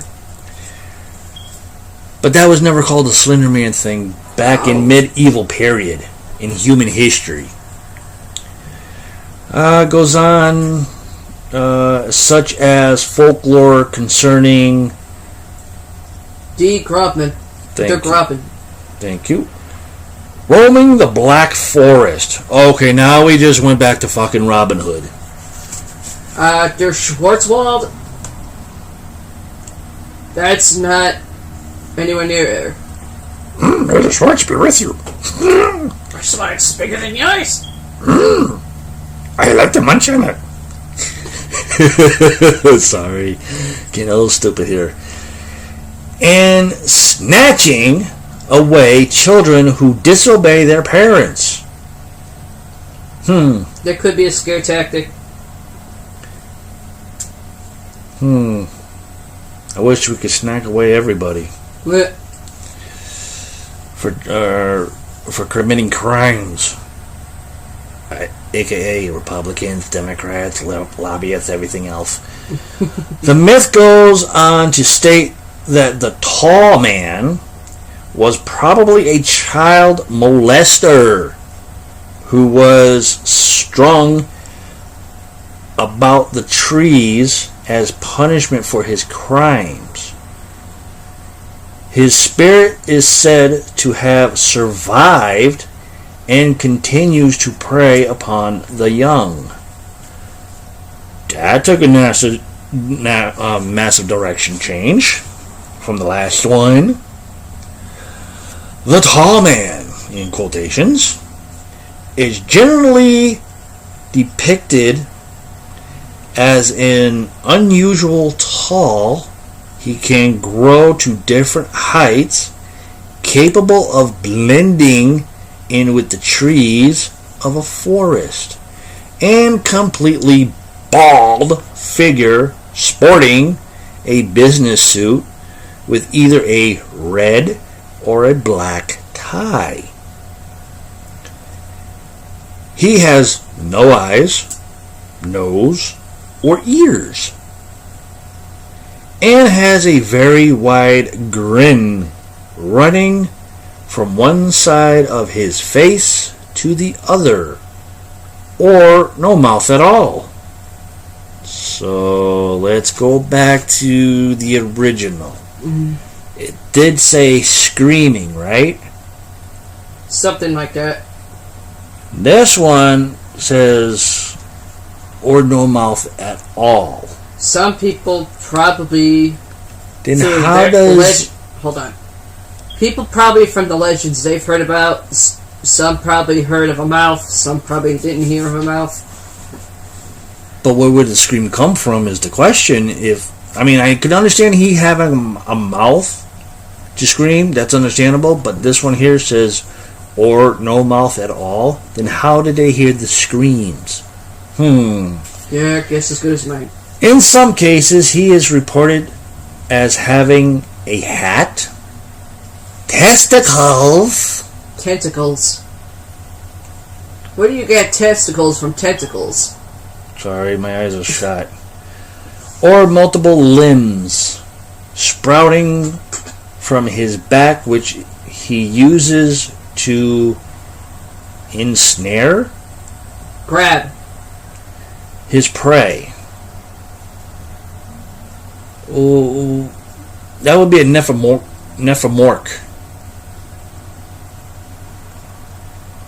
You know? Nah. Or a really bad alien movie that had legs come out of its back. Or a really updated Resident Evil game. What makes Dirk Rodman so fearful is that his take a drink. Existence is questionable. Well, no, he can't. He may be real, or he may not be. Malarkey! Perhaps the majority who have encountered the tall man have never lived to tell the tale. In fact, fear for Slender Man may actually manifest him into your reality, creating a bridge between fact and myth. I call it bullshit. Literally. The tall man is commonly spotted hiding and lurking about in the fog when stalking his victims. Dirk Rodman Usually befriends his children victims, acting as an imaginary friend of sorts, and is capable of luring them into forests at night with psychokinetic powers, dear. Thank you. That's basically psychokinesis. That's what I was about to say. That's what I thought it was saying, but then you said the other one. Thank you. From then on, the children walk mindlessly into the branching arms of Dirk Grobman as he grins at their young faces, never to be seen or heard of again. A fate unknown. Some say these children are eaten, taken to another dimension, or quite possibly worse. Again, the myth varies. Dirk Grobman. I gotta get down here. Is said to be capable of slowing driving victims to madness. Can induce paranoia. If I said that right? Yeah. Give coughing fits to them. And can induce disorientation and dizziness, amnesia, and insomnia. I feel like that last part every day. He is even said to be capable of visiting them in horrendous nightmares that vary from person. What the fuck? That sounds like fucking Freddy Krueger. Yeah, literally. Some victims are slowly driven to insanity by Dirk Grobman and are soon incapable of thought outside the realm of his fear. This induced insanity is said to weaken victims, making them more susceptible. If I said that right? Where are you? Insanity is said to weaken victims, making them more susceptible. Yep. To his control. Okay, so I did say it right. He loves to toy with his prey before finishing them off. Sounds like the cat and the mouse. In some cases, victims become mindless minions for dear Grobman, working to bring in more victims to him for his satisfaction. These minions may plant listening devices in your home, follow you around without you being aware of it, and watch over you even as you sleep. If that ends up happening, I'm going to seriously shoot them to death. And clear up all the idiots out of here. Some say he can teleport. Oh, now we're going to go to Star Trek stuff, huh? And appear at multiple locations at the same time. I call bullshit on that one. Although I have heard multiple locations at the same time, like me. Supposedly I'm supposed to be in one place, but I'm like in like 2 or 3 other states at the same damn time. Except I'm not that color. Let's see. In some myths, he is able to distort electronic equipment. Quite possibly, Dirk Grobman is some electromagnetic entity. Magnetic, sorry. Big words are hard for me. Especially when I haven't heard them in years. Think you can kill or ambush him? That's a question. Here's the answer. Think again.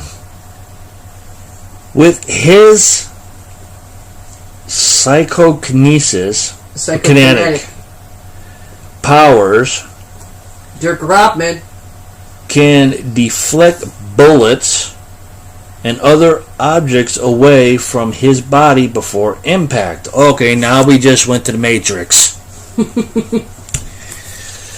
First we went Star Trek, then we went to something stupid, and we went to da-da-da-da-da-da. Now we're going to Matrix. Okay. Ambush would also be quite impossible if you seen Dirk Rottman. It is most likely that he is closely watching you and all of your actions. Failed attempts to strike at Dirk Rottman with a weapon may be met with him obstructing your nervous system and disabling bodily functions, making it ever more easy for him to finish you off. Hope you guys got a big ass diaper.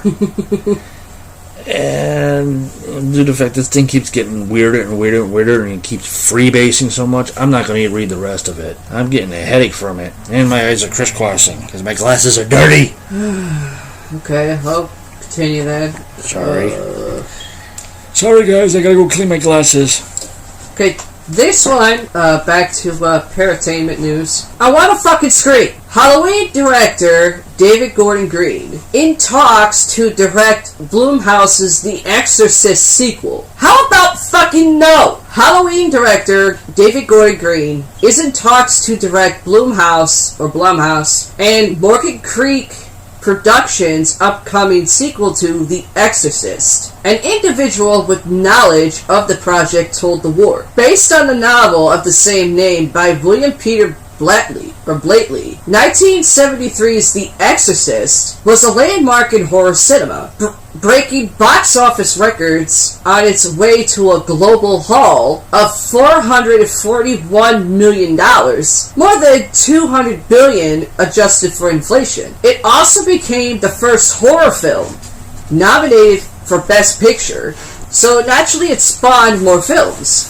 2 sequels released in 1977, 1990, and of course 2 prequels in 2004 and 2005. The Blumhouse film will be a sequel to the original film. It's not known if it will have any relationship to the other Exorcist films. Jason Blum, David Robinson, and James Robinson will produce the Exorcist sequel. How about fucking no? Leave the fucking classics alone. Just reading that, I find out about the fucking sequel coming out, even though the sequel came out before, or the sequels came out before. The prequels, you can't really count them sequels. I will actually go to the so-called sequel and shit all over it.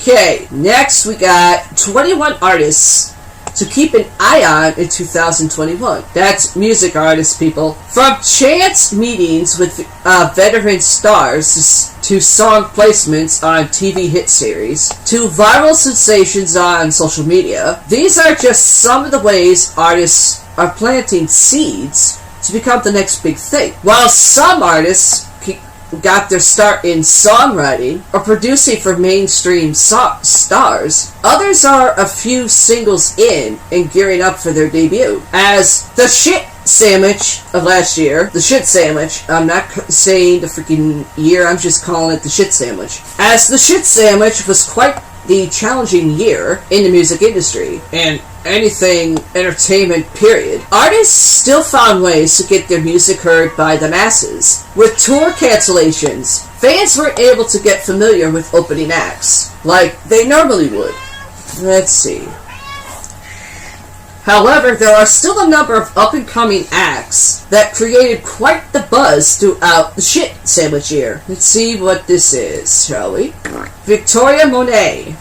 Victoria Monet is far from a new artist by any means, as she has been releasing music since 2014. However, she is notably known as one of the most sought-out songwriters in the game, with writing credits for artists such as Fifth Harmony, Chloe X Hall, Brandy, and her frequent collaborator, Ariana Grande. However, Monet's latest EP, Jaguar, shows the singer truly coming into her own as a breakthrough artist. In addition to her pen game with singles such as Moments and Touch Me, That's What He Doesn't Want, she is set to release parts 2 and 3 to Jaguar, as fans are anticipating the full-length album. Blext, BLXST, Blext, don't know. West Coast hip-hop is always trying to bring something new to the table. That's why newcomer Blext stands out. Over the past few years, he's been known to produce tracks for artists like Kendrick Lamar and YG. Don't know who that is. However, now he's ready to shine at the forefront. On his latest EP,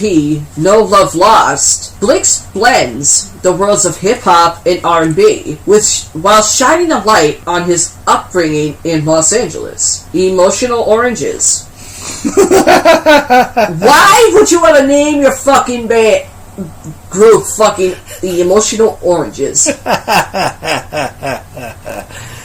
Oh my lord. Over the past few years, we've seen more artists keep their identities anonymous, typically because they want fans to simply fall in love with the music, or while still having somewhat of a normal life. Then why the fuck are you in the music industry? What the hell's a normal life? Buzzing pop R&B duo Emotional Oranges are doing just that, as they take elements of 80s soul grooves and house music while bringing it into contemporary times. Their latest single, All That, a funky joint collaboration with rapper Channel Trez, is set to be on their upcoming EP. Gevion. Some fans took notice of Gevion back in 2019 when he released his single Like I Want You. He then received a major co-sign with Drake, or from Drake, when he was featured on the rapper's single Chicago's Freestyle. The baritone vocals and vintage style from a young gentleman immediately draws the listener in. Gevion went on to release 2 EPs, Take Time, and When It's All Said and Done. The latter, which featured a smooth collaboration with Snow Allegra. Gevion has the type of voice that R&B listeners don't hear often, but absolutely appreciate. Sorry, but you aren't Mary J. Blige. Ra Alejandro's a fucking drink. Ra Alejandro has been releasing music since 2014, but started gaining a lot more recognition in recent years by working with artists like Ozana and Raisaeus. He landed his first #1 hit with his single Tattoo, a remix, peaked on Billboard's Latin airplay charts. On his debut album, Afrodisco,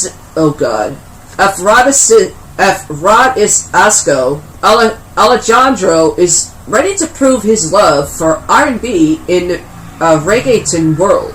The album enlists a number of star-studded features, including Anil AAA, Mike Towers, and J Belvin. Therefore, he's among good company to perform his own sound.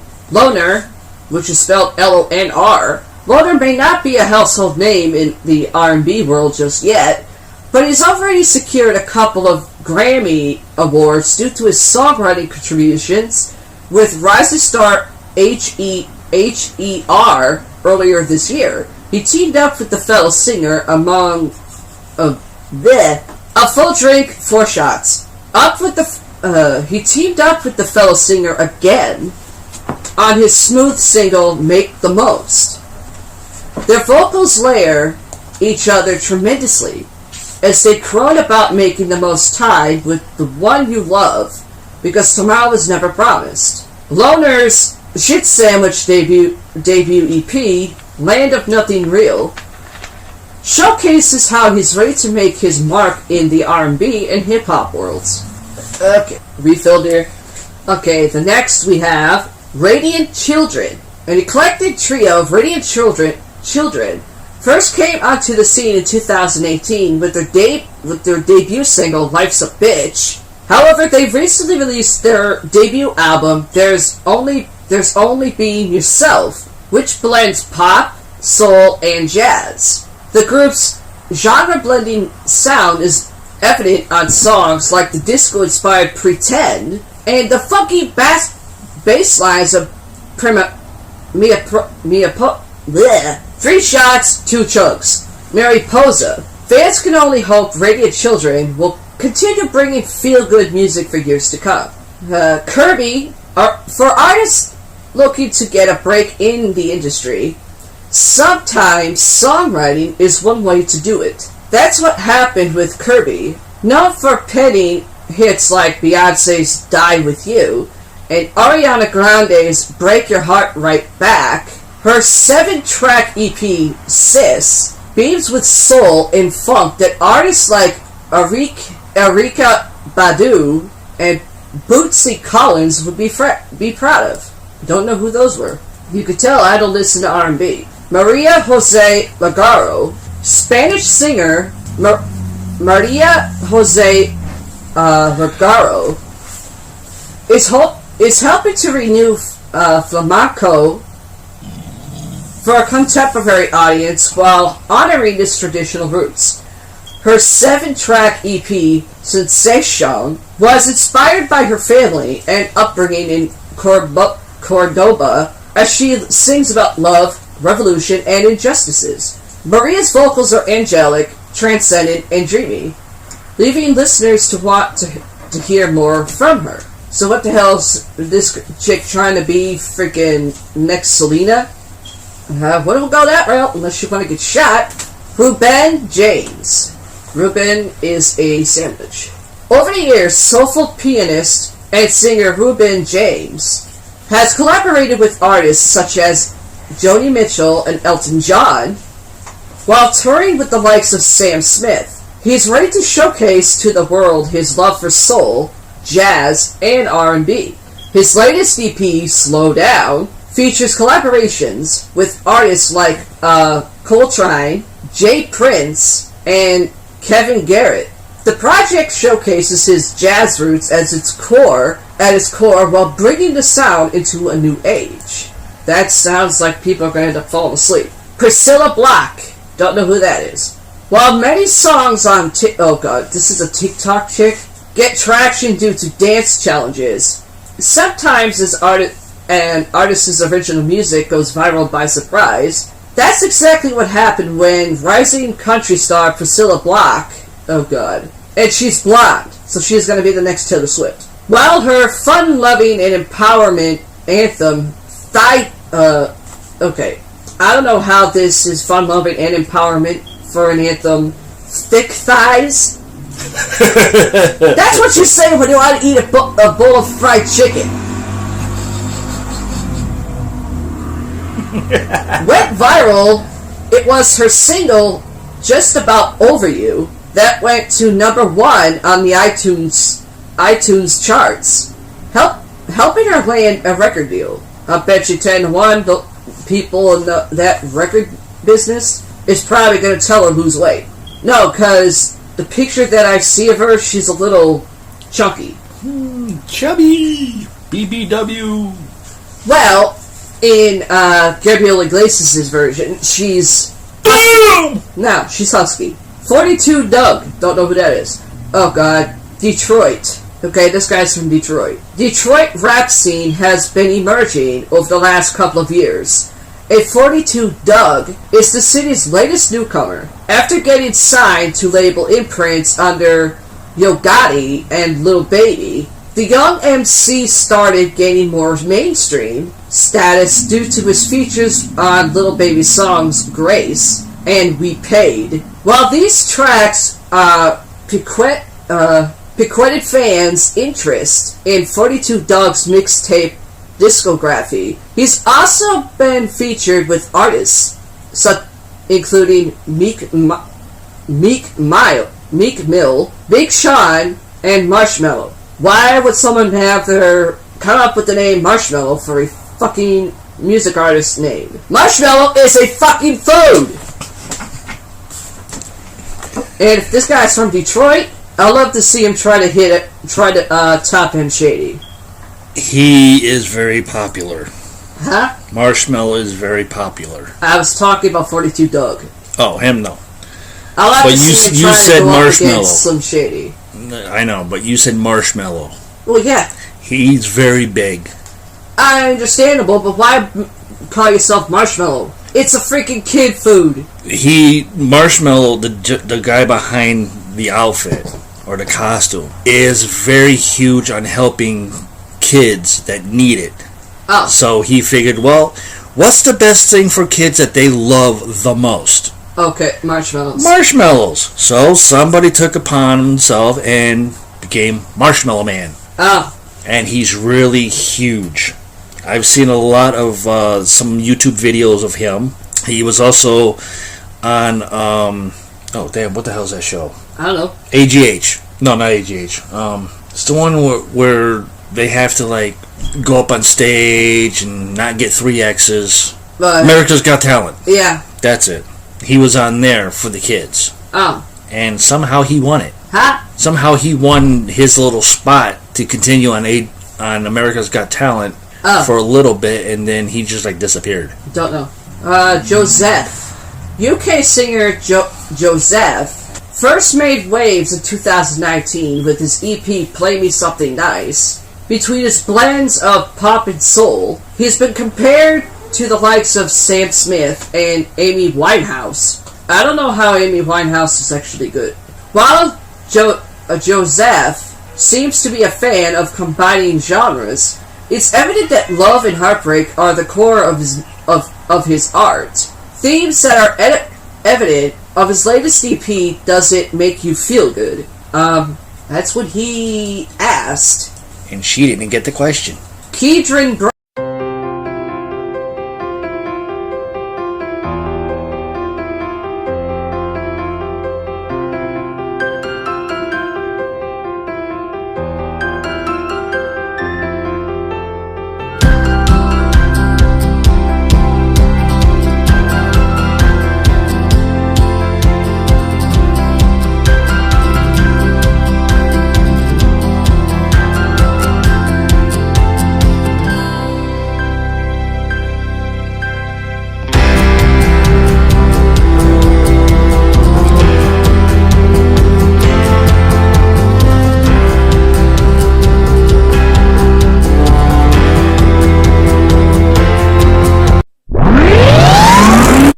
Good afternoon and welcome, ladies and gentlemen, to another edition of Everything Paranormal podcast show. This is episode 2.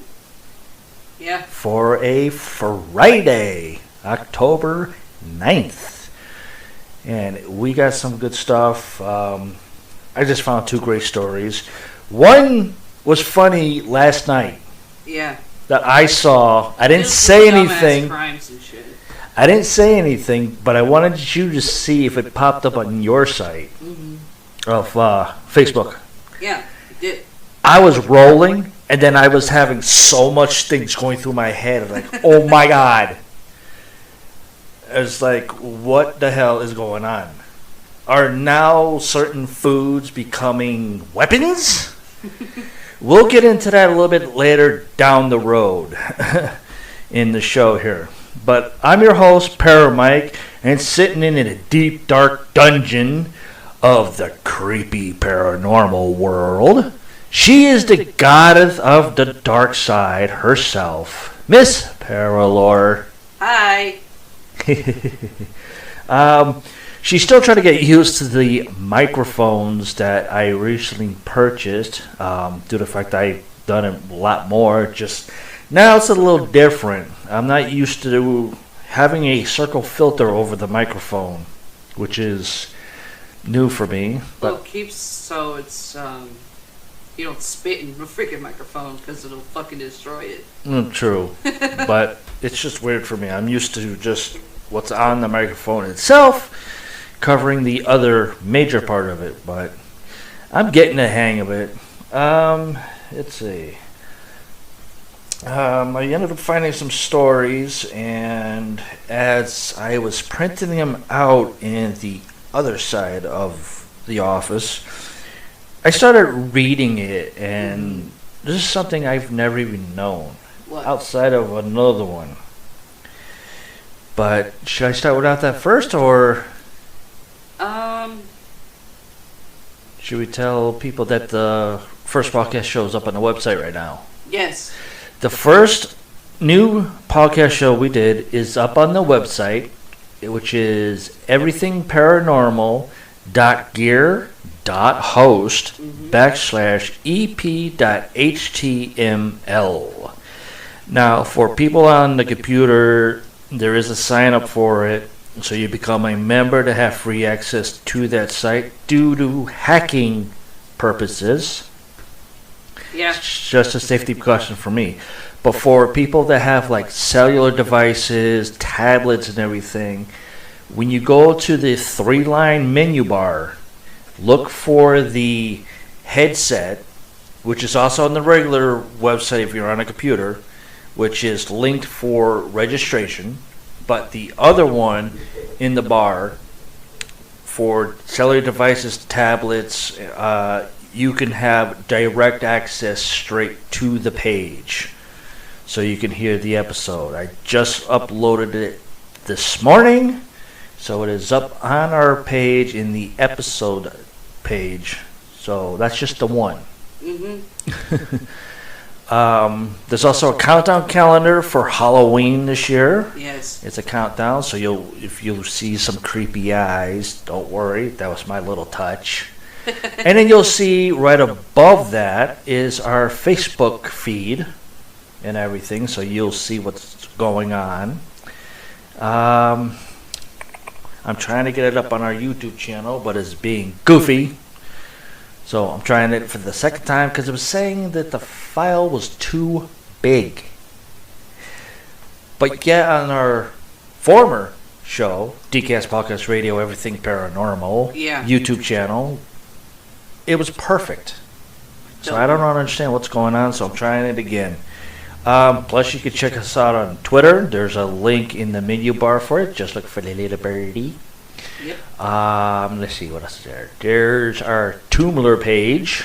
I haven't worked on it much. I've only got like 3 things on there, but I'll get to that probably during the show. And if you hear motorcycles, yes, I have the podcast windows open. Finally! For good weather. Plus, we have our 3 podcast kitties, but unfortunately, they're passed out. Just like the other day when we did a podcast show, which was yesterday. That was actually before. 7th. It was on the 7th. It was done on yesterday. On the 7th, we only had 1 cat in here. And he's sleeping still. Yep. Gosh. But anytime we do this, they're all like, meow, meow, meow, meow, meow, meow, meow, meow. I was like, oh my God, get away from me. So they're all sleeping, which is probably a good thing for right now. Yeah. Let's see, what else did I do? There's a guest book. There's a photo gallery. Yep. I'm still working on that. I just have some, but I still got to put more. There's the comment section, which looks like a bubble with a tail. And I'm trying to... I think I added a games page to it. An old-fashioned, first ever made PC games that were out there made for like dinosaur computers, which still work today. So if you want to play video games and listen to the show, you can. It's awesome. Just a little extra. Final Fantasy. Huh? Just don't do Final Fantasy ones. I haven't seen that yet. There is a game site where, I forget the name of it, but they got like video games from freaking Nintendo regular Nintendo, and all the way up. And they even actually have Final Fantasy on there. Final Fantasy 3, and good luck trying to figure out how to do that one. You might have to Well, the keys are... email me the link. I can't remember the goddamn name of it. Oh. Well, whenever you fight it again, or if you're not looking and it just pops up, Nah. just email it to me. I'm more into the fucking Google Play ones. Yeah. Yeah. At least that you can actually freaking control. You can just tap the fucking thing or try to steer it. Yeah. Also, there is our Skype connection at the bottom of the page with our email addresses. Did I just say that? Addresses. God damn, Carlos. Mencia. You got me saying this shit now after I watch DVDs. Let's see, what else is there? Oh, there is also a web poll down below for the ratings of this podcast show. Yep. If you click on the little circle dot and you see a black dot in it, hit the submit button. It would automatically pull up your system's email that's programmed into your I/O.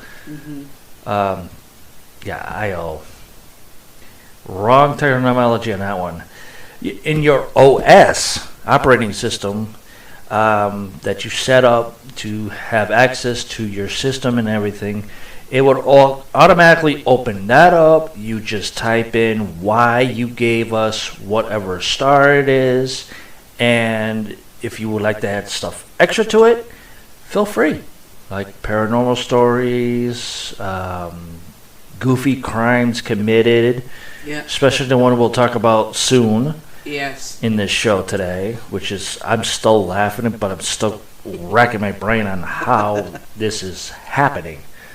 But anyways, we're going to get into a creepy story, and we're actually going to take a trip out of the state of PA into another state. We're going to Iowa City, Iowa. Okay. The topic is the legend of Black Angel of Oakland Cemetery. Okay. And as I was printing this out, I was reading it. It was just kind of creepy. The strange Black Angel in Iowa City's Oakland Cemetery has long been connected to the supernatural. It's a part of the local lore in Iowa City and has been mentioned in books and on websites for many years. As mentioned, though, its history has long been confused with another Black Angel. Uh-oh. How does that happen? First you got one Black Angel, now it's being confused for another Black Angel in a local lore? Don't know. Doesn't make sense. Which is located in Council Bluffs. The councils have a bluff area? I don't know. I think you people need to reevaluate your councils for having council bluffs. The following is the true history and mystery of Oakland Cemetery's Black Angel. Oh, this is going to get good. The Black Angel of Oakland Cemetery is an 8.5-foot tall burial monument for the F family. I can't pronounce the whole damn name. It's Feldevert. Erected in the cemetery in 1912. Whoa, that is old. Since that time, it has been the source of many stories and legends in Iowa City.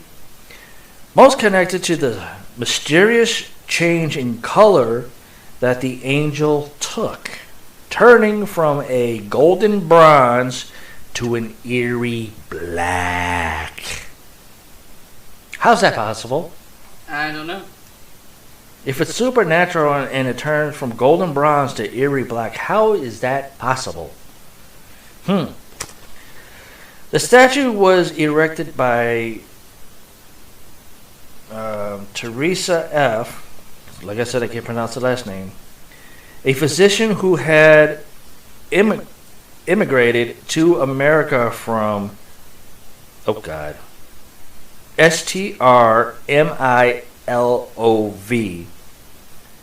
Bohemia. Yeah.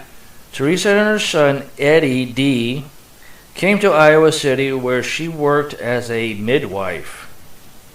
Surprising field. They lived in Iowa City until 1891, when Eddie died of meningitis at the age of 18. Ooh! That's the first time I've ever read a story that meningitis killed somebody.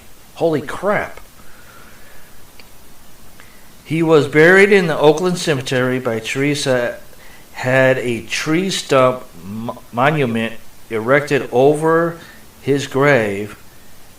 It can still be seen today. Now, does that mean that she had the tree on top of his grave while he's buried underneath the tree, or is it the tree just grew over it? Don't know. There's a question. After Eddie's death, Teresa moved to Eugene, Oregon, where she married Nicholas F., who died tragically just a few years later in 1991. You think this woman has a disease for something like that, or is attracted?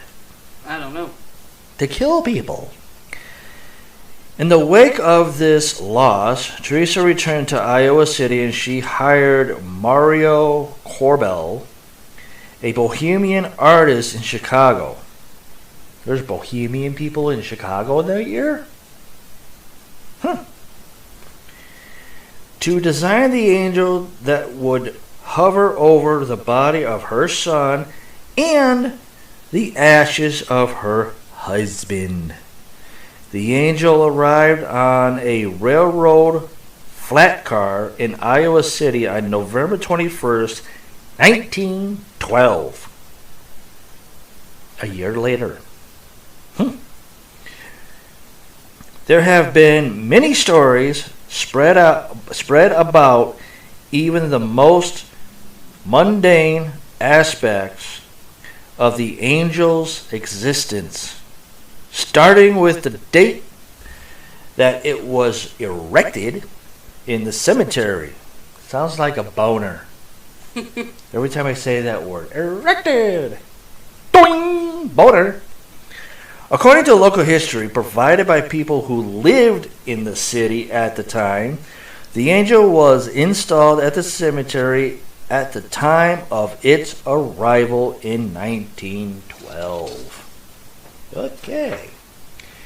Other sources claim that it was eventually stored in a barn for 6 years and was not erected. Talk about a soft statue then. After being hard, we go to soft now.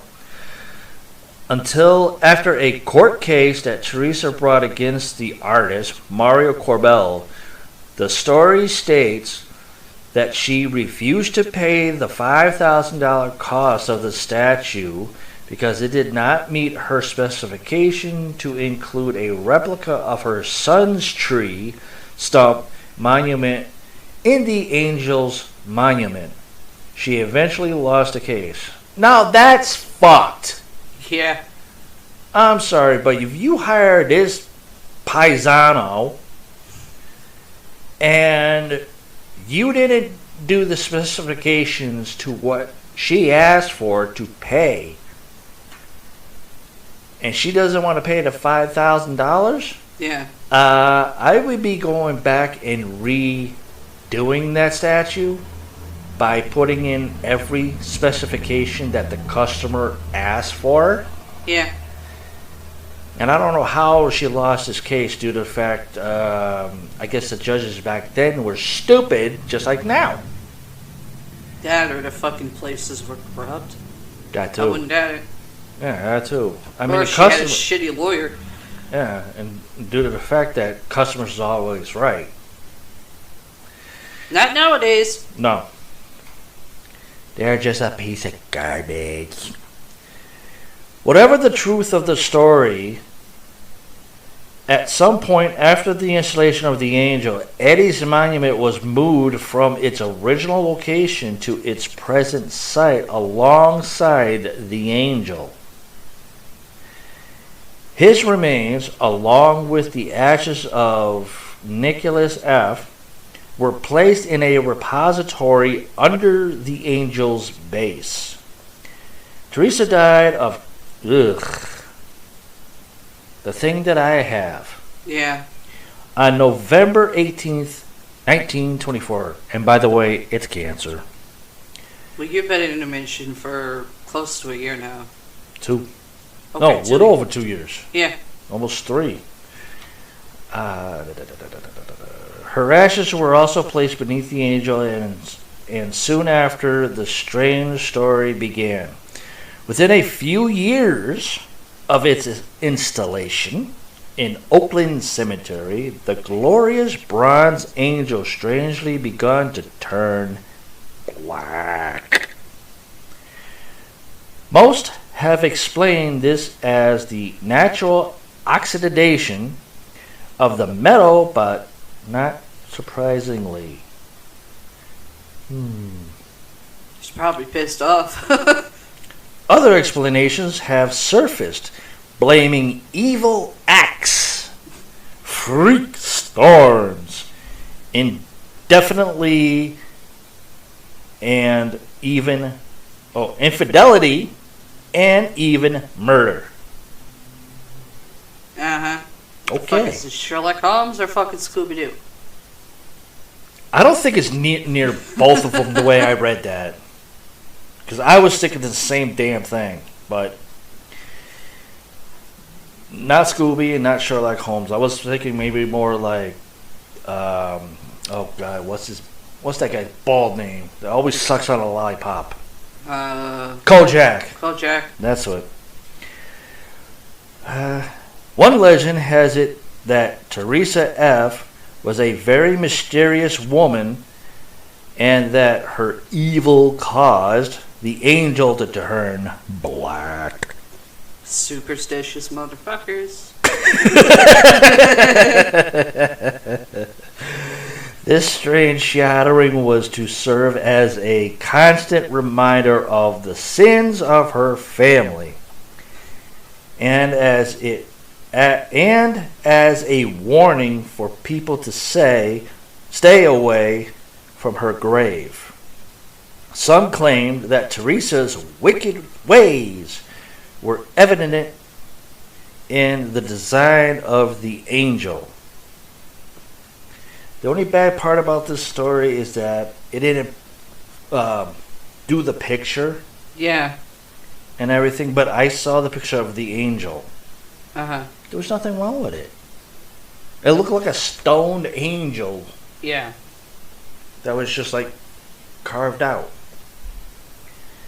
But hey, unlike most graveyards or graveyard angels, which are usually positioned with their head and wings uplifted as a symbol of aiding in the ascent to heaven. Not this angel. This angel was looking down, as far as I saw from the picture. Now the only question is, was she looking down at the people in here with Teresa, or was the angel looking straight down to hell? That's the question of that picture. I don't know. Could be a myriad of both. I don't know. I think we should leave it up to the listeners to come up with their own solutions and maybe go back to the story with the picture and everything, and then read what they have to say about this.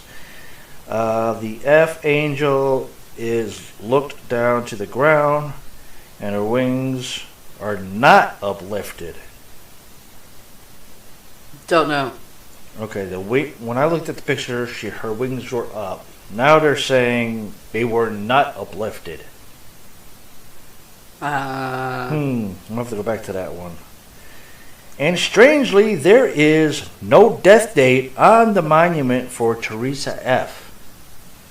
Now that's weird. Yeah.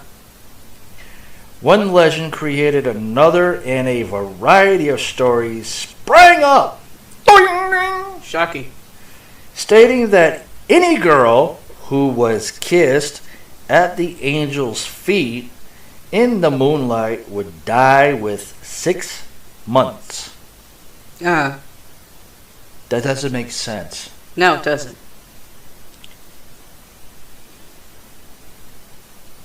A girl who kissed at the angel's feet in the moonlight would die with 6 months. Okay, well here's the question. What moon phase is it? I don't know. Didn't really say. There's a full moon, you got crescent-shaped moon, half quarter moon, to a quarter moon. Thumbnail moon. But I think they forgot to put 2 letters with the word with. Within 6 months. It should have been. Others said that touching the angel on Halloween night would lead to death in 7 years, and worse yet, kissing the angel itself would cause a person's heart to stop beating. It sounds more like an urban legend. Yeah, I'm kind of leaning to that now. Maybe I should have saved it for that one. But I mean, there are some urban legends where, parents tell their kids to keep them in line or whatever to, like town people being... Exactly. But, yeah, I should... there are freaking legends out there that have... some form of truth to them. We're going to continue here. Others claim the angel turned black after a freak thunderstorm on the night of Teresa's funeral. According to this, the angel was struck... Okay. Obviously somebody can't type. This is actually what I'm reading, and this is how it's said. Okay. According to this, comma... The angel was struck my lightning. Not by, my, M-Y. And this is what caused it to turn black. Okay. I've seen that happen plenty of times. It is not a myth. No. It is not folklore. It's an actual thing. When a lightning strikes anything that looks like a statue, whether it's stone, bronze, metal, aluminum, or whatever, it will turn black. Yeah. It will tarnish whatever the statue is made out of. That is true. There are also stories that blame the black color of the angel on infidelity. Uh-huh. I wonder if that goes for all angels in every cemetery and on buildings throughout the United States. No idea. In this version of the angel story, Teresa allegedly vowed over her husband's grave that she would remain faithful to him until the day that she died, swearing that his death angel would turn black if she ever cheated on his memory. Uh-huh. The color of the angel, these stories claims, answered the question as to whether or not Teresa remained faithful. Exclamation point. Yeah. That should be a question. Perhaps the harshest explanation for the angel's color claims that Teresa's son did not die from an illness, as the record stated. I don't think I read the son's illness at all. I mean, we know her husband died of cancer. We know that, but they didn't say anything about her son. Don't know. But rather because because she murdered him. Okay, this just took a turn here. The stories claim that she fled to Oregon soon after, and only her guilt brought her back to Iowa City. In shame, she moved his body to rest beneath the wings of the angel, and soon after it began to turn back as a reminder of her shame. And while such stories may bear little resemblance to the truth, they do remain an essential part of the lore and legend of Iowa. For generations, local residents and universities of Iowa students have come to Oakland Cemetery, often under the light of the moon, to ponder the mysteries of the angel. She is regarded as one of the regions. Yeah, I'm okay. I can't talk right now. Words are hard. Yes, words are hard. Most haunted sites, likely based on the odd stories, curses, and enigmas attached to her past and present. I'm going to have to do some more digging on this story because right when I said murder of her son, that just took like a whole 30 degree to 45 degree angle off turn in that. Allegedly. So I'm going to do some more research on that. But if you know more about this story or you've done the research, email me. Go to our website. Go down at the bottom right hand corner. Email me. I want to know more. You got anything you want to go for now? So I can take a break? Yeah. Before we do the full comedy hour, I'm going to start with some urban legends myself.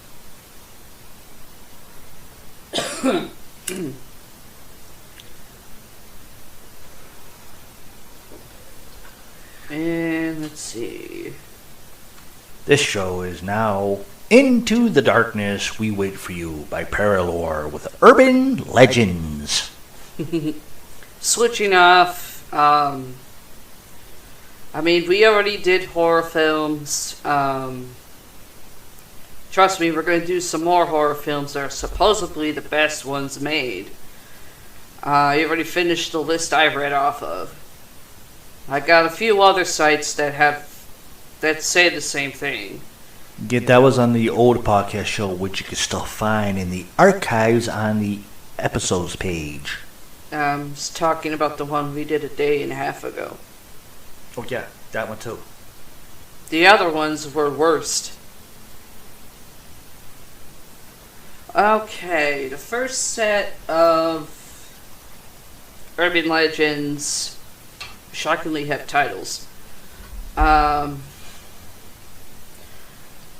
There's title of there's like bridges and tracks, and it has like places, which actually I kind of like it that way. Okay, the first 4 bridges and tracks is the Amish Ghost Bridge of Pinecraft, Florida. I didn't know Florida had a Pinecraft. Sure it's Pinecraft, not Pinecrest? Huh? Is it Pinecrest or Pinecrest? Pinecraft. That's weird. Let's see.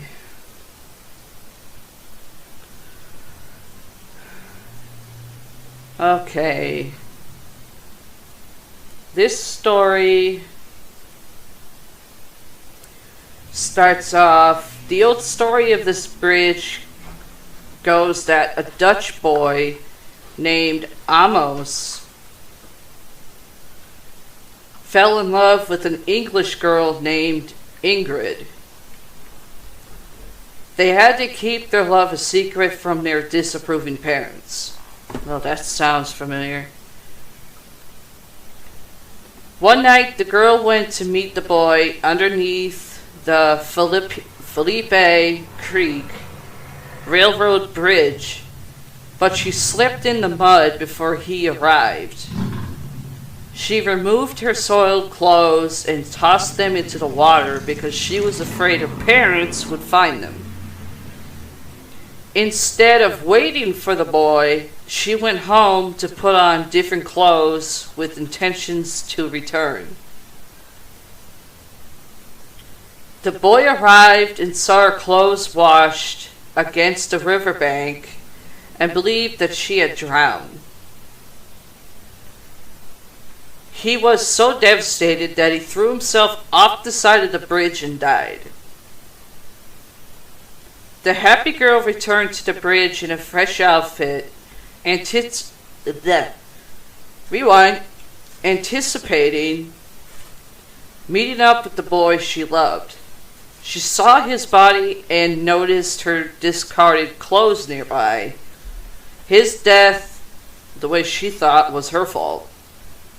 Consumed by sadness and guilt, Ingrid jumped from the bridge herself and lost her life in the same hour as her sweet Amos. The two lovers lay dead on opposite sides of the river, and their ghosts would be trapped there forever. The true lovers now haunt the bridge and grab people trying to cross, causing them to fall into the creek and drown. Some people believe this story is true, and others believe it was made up by the railroad workers to keep kids away from the bridge. That could go either way.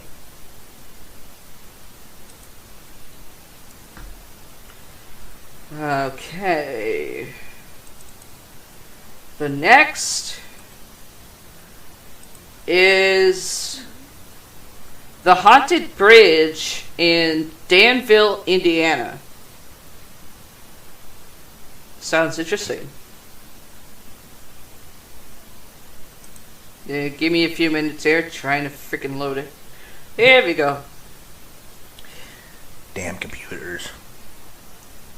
Okay. Back in the early 1800s, Danville, Indiana had officially become a town. The first, in fact, in Hendricks County. Young couples were drawn to this up and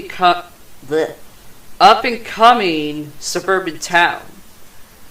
In fact, there is a certain couple that lurk the streets of Danville to this day.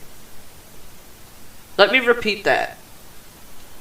In fact, there is a certain couple that lurk the streets of Danville to this day.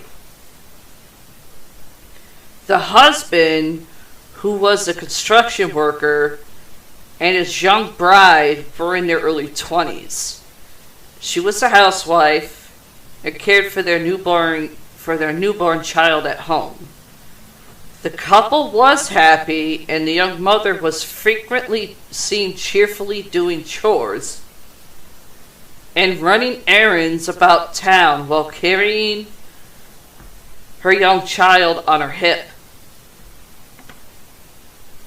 One day the man went to work as usual, building an overpass bridge for trains that crossed above a busy road. His wife was able to complete her chores early that day and decided to surprise her son by bringing a freshly prepared lunch for them to share at the construction site. Once she arrived, she was met with the most horrible news. She could barely breathe as his co-workers described the accident that had occurred moments before she got there. While putting the final bolts into the last of the tracks, a locomotive unexpectedly came barreling toward the bridge. As the warning whistle blew, valuable tools were left behind as crewmen hastily abandoned their posts and ran for safety. The man knew the tools might derail the train, causing a major catastrophe, so he rushed back and forth trying to gather what he could. His horrific effort was curtailed when he stumbled and fell in the path of the steam engine. Ouch. Ooh. Recovering too late, the young father could barely look up to see the baffled conductor's face before 1,000 pounds of rushing steel crushed him to death. Ow! His loving wife was so upset and broken that she wandered over to the bridge with the child in her arms and jumped.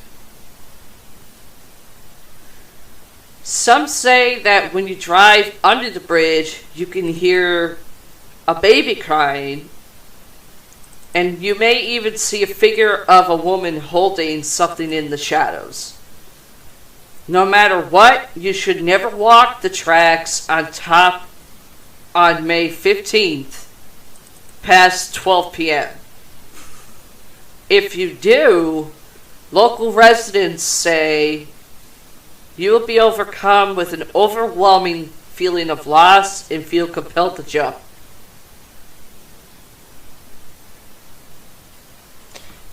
Kind of brings me back to that bridge on Ghost Adventures. What bridge? That episode on Ghost Adventures where this guy was telling Zach that animals will jump to their death. No, I actually remember Dave Schrader. Not Dave Schrader, Tim Dennis reading an article about it on their radio show. But wasn't there a bridge in Ghost Adventures where the guy said that the dogs would jump to their death? No. We've seen every fucking season for over 12,000 times already. There's no mention of any of that in any episode. I swore there was. No. Tim Dennis read it on a Supernatural News edition. And Dave commented on it. It was never in Ghost Adventures. I keep telling you, ask them, and you don't do it. No, I just remember there was an episode of Ghost Adventures where Zach was at another bridge with the crew, and this guy said that there's something wrong with this bridge because every animal that walks across it jumps to their death. Because there's something down below the bridge that the dogs or cats hear and see, and they just leap off the bridge. No. It's not anywhere in the fucking U.S. That's somewhere in the UK. Tim Dennis reported on it. I forget what year it was. But they were still on the fucking radio. Okay. Next is the Mako light. A man named Joe Baldwin, I don't know if he's related to actors of Baldwin's, but I hope not, was working on the railroad tracks one night along the Wilmington and Manchester Railroad on a rainy and foggy night. As the train approached, he realized the car was detached and he knew there was another train coming. So he ran to the platform. He waved his lantern to signal the train. The engineer never saw Baldwin, and he was decapitated in the collision. Shocking! Ouch. Engineers don't fucking pay attention. Who does nowadays? Some say the head was never found. Ugh. A while later, there were reports of a mysterious light being seen on foggy nights and hearing boots squeak along the track where Baldwin was killed. I thought boots, you hear like heels clicking on boots and not squeak. If they're brand new boots, they will squeak. But if clicking, normally would have the spurs on the back of the boots. Or Yeah. they're tucking. The soles are tucking of the boots. I can understand it, but that being clicking.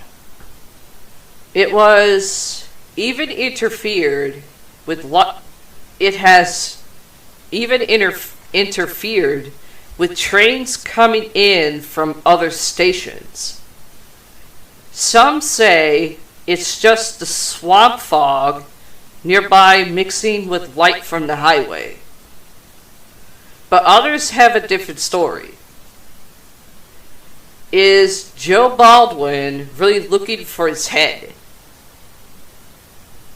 And the person in the article wrote, I don't know, but are you brave enough to go find out?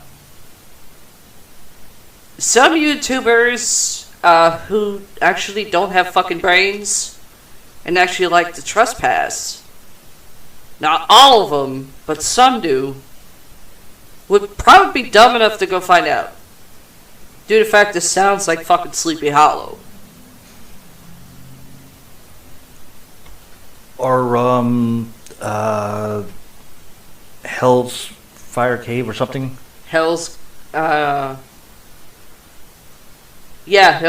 Caves. Yeah, where that dude was looking for his heart. Almost similar to it. That was England. Yeah. One looking for his heart, the other one looking for his head. Almost Because similar. if I remember correctly, they were doing, I believe, like a week thing on Ghost Adventures in the UK. Mainly England. Yeah. And Dave Schrader was with them, due to the fact he was one of the researchers. This one's labeled Tiki Tiki. Not tiki as in the drink or freaking hut. It's spelled T-E-K-E. Ah.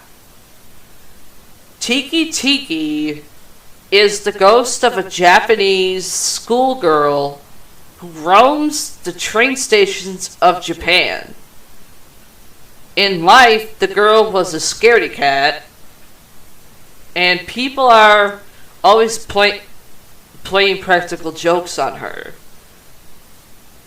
One day, at the train station after school, her friends decide to put Seata, a bug that appears in the summer in Japan, on her shoulder. Fucking douchebags. If the girl's fucking sensitive and scares of the fucking sound of a sneeze, you don't fucking do that. No. Well, then again, I couldn't talk because I scared a few assholes dressed as killer clowns. Yeah. Protecting a 2-year-old. Yeah. That's why they're gonna burn it in hell. Sadly, this turned out to be a fatal prank. She was so scared she fell off of the platform and was hit by a Shinkansen, the fastest train in Japan, and her body was split in 2. Ow! Now she is haunting the train stations of Japan, dragging herself with her elbows and sometimes her hands. She is known to kill people with her scythe and split people in half with the harsh speed of the Shinkansen to make her victims feel her pain. Her name is Tiki Tiki, or Beta Beta, because of the noise she makes when she is dragging herself along. Ow. That would piss some people off, okay. Alright. Or actually, that would piss the person off. Go after people that did that shit. Definitely. Next. Express Train to Hell. I'm dead serious. What a messed up title. For days, a ragged old man had hung around the Newark Central Station. The station master kept running him off, but night after night he would return. He kept accosting people, shouting, "It's coming for me, it's coming." That kind of sounds like a mental issue. Figure that shit out first before you start saying that. Whenever anyone asked him what was coming for him, he would just clutch his head and cry, "I've done wrong. I killed a man that cheated me at cards, and now I'm going to pay." That sounds more like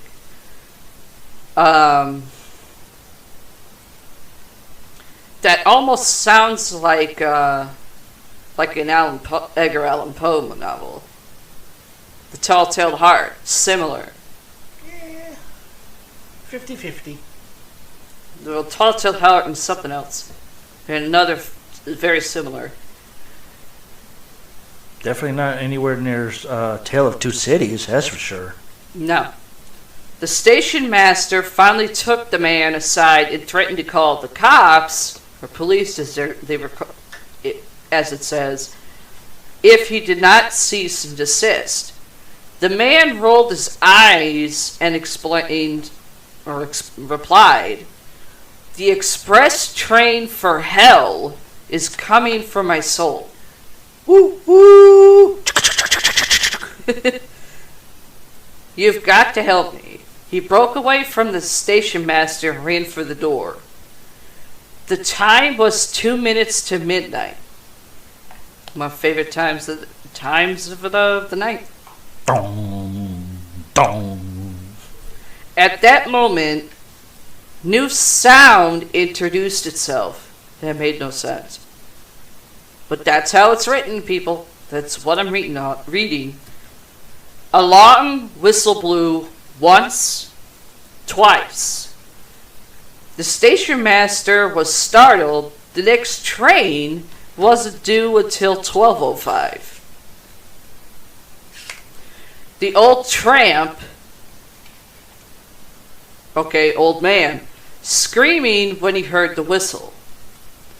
The station master could hear the roar and chug of a steam train approaching fast. Approaching too fast to stop at the station. The old man was standing at the edge of the platform, staring down the tracks in frozen terror. The station master ran forward and grabbed hold of the old tramp to pull him out of harm's way. The train whistle sounded again. A warm rush of air blew against everyone near the platform, and the station master heard the roar of an invisible train passing directly in front of him.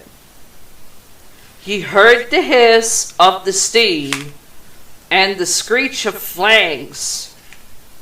I think that would be the wheels against iron rails. He felt the wind whipping their hair and faces, but he saw nothing. Beneath his grip, the old tramp gave a terrible wail. Then he vanished, leaving the station master empty-handed. The roar of the invisible train faded into the distance and then ceased. The station master glanced at the station clock. Can you guess what time it was? Midnight. Yep, it was midnight. The station master stared blankly at the tracks. Around him, the waiting passengers and other bystanders were gasping and murmuring in fright. Good Lord, he was right. The station master murmured to himself, it did come for him. He pulled out a handkerchief and wiped his sweating bald head with it. A trembling man standing nearby approached the station master. Sir, what was that? He asked. Son, I believe that was the express train to hell, said the station master. He shook his head, and that seemed to bring him to his senses. Why don't you go back into the station and pour yourself a drink? He suggested to the trembling man. He pushed the man through the station door and then turned to address the dazed and frightened passengers. Nothing to worry about, folks. He said, it was just an express train passing through. The next train will be here in 5 minutes. The station master's reassuring manner calmed everyone. People turned away from the empty tracks and settled back into their seats, whispering to each other about the strange events that had just taken place. Then the station master went into his office, closed the door, and poured himself a stiff drink to calm his nerves.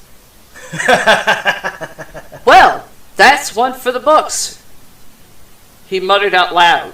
Aloud. It should say out loud. I wonder if I should put it on the schedule. 12 a.m. Express Dell. Oh my God. I would love to see that on every train station schedule at midnight. Train to hell coming at midnight. Get prepared. Let me say it again. For people probably trying to wonder, are they hearing me right? The man muttered aloud, this is the station master, I wonder if I should put it on the schedule. 12 a.m. Express train to hell. Shaking his head, he fortified himself with one more brandy and then went back to work. Oh, go figure. Every train's master's drink when shit happens. Brandy. Get yourself some real drinks, you bastards. You better hope my biological dad didn't hear that one. Ah, the hell with him. He drinks brandy. No wonder I don't like the bastard.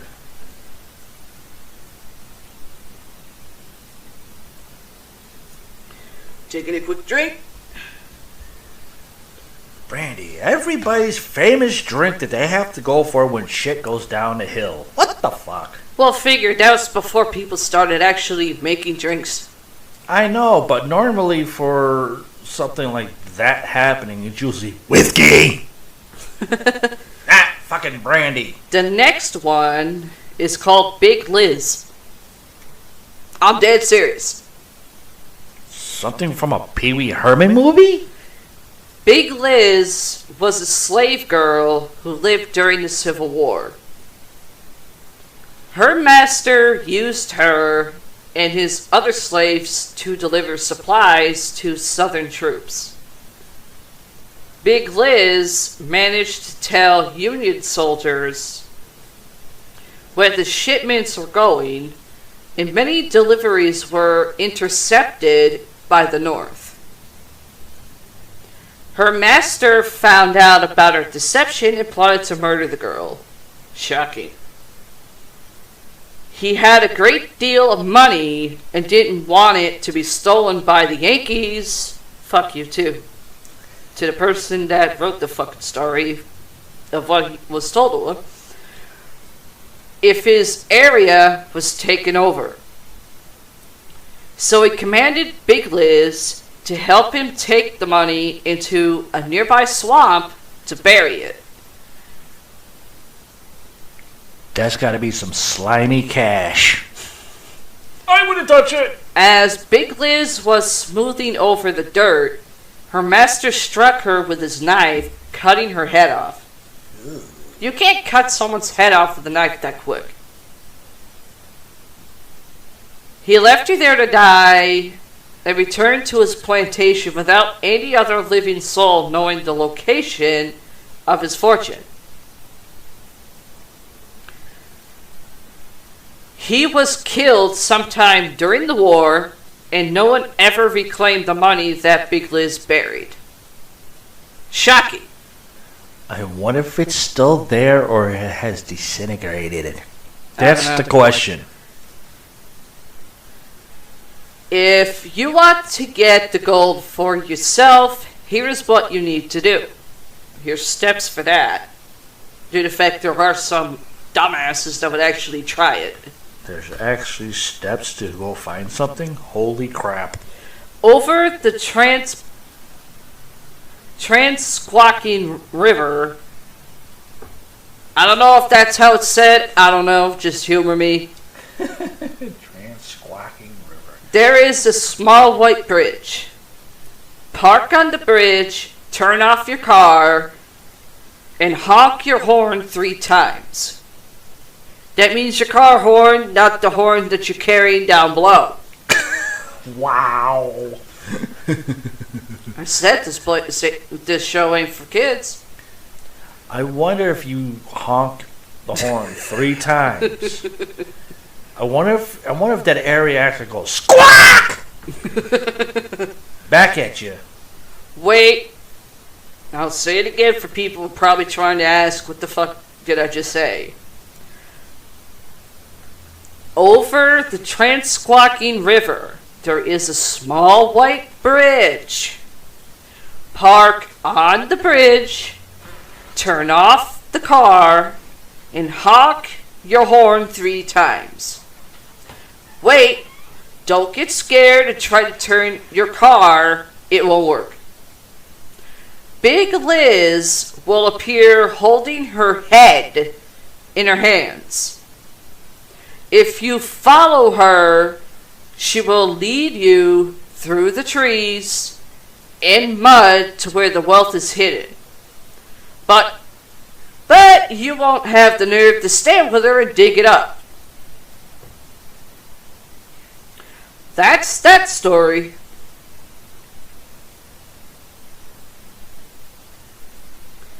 The next one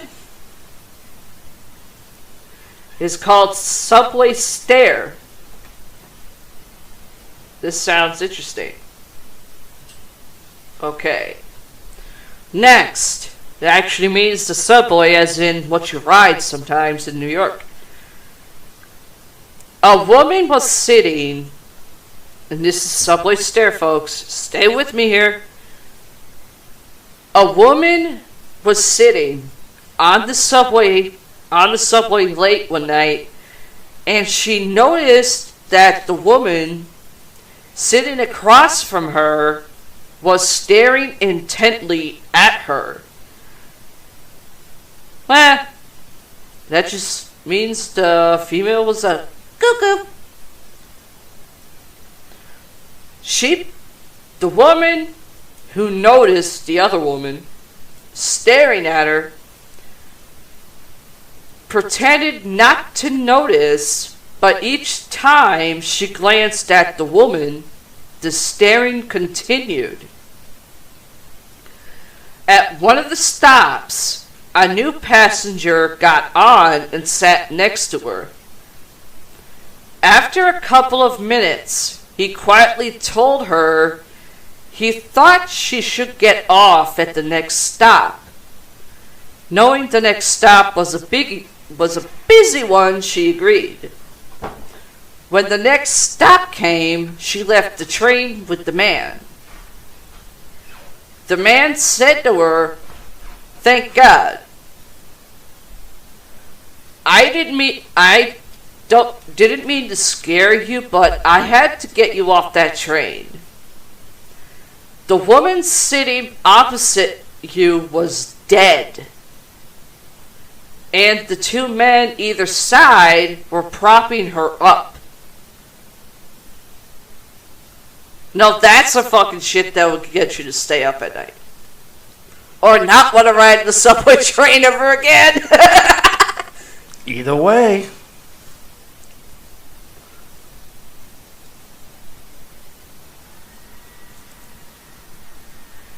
Next, school bus railroad tracks. This is what was actually on Ghost Adventures, dear. Okay.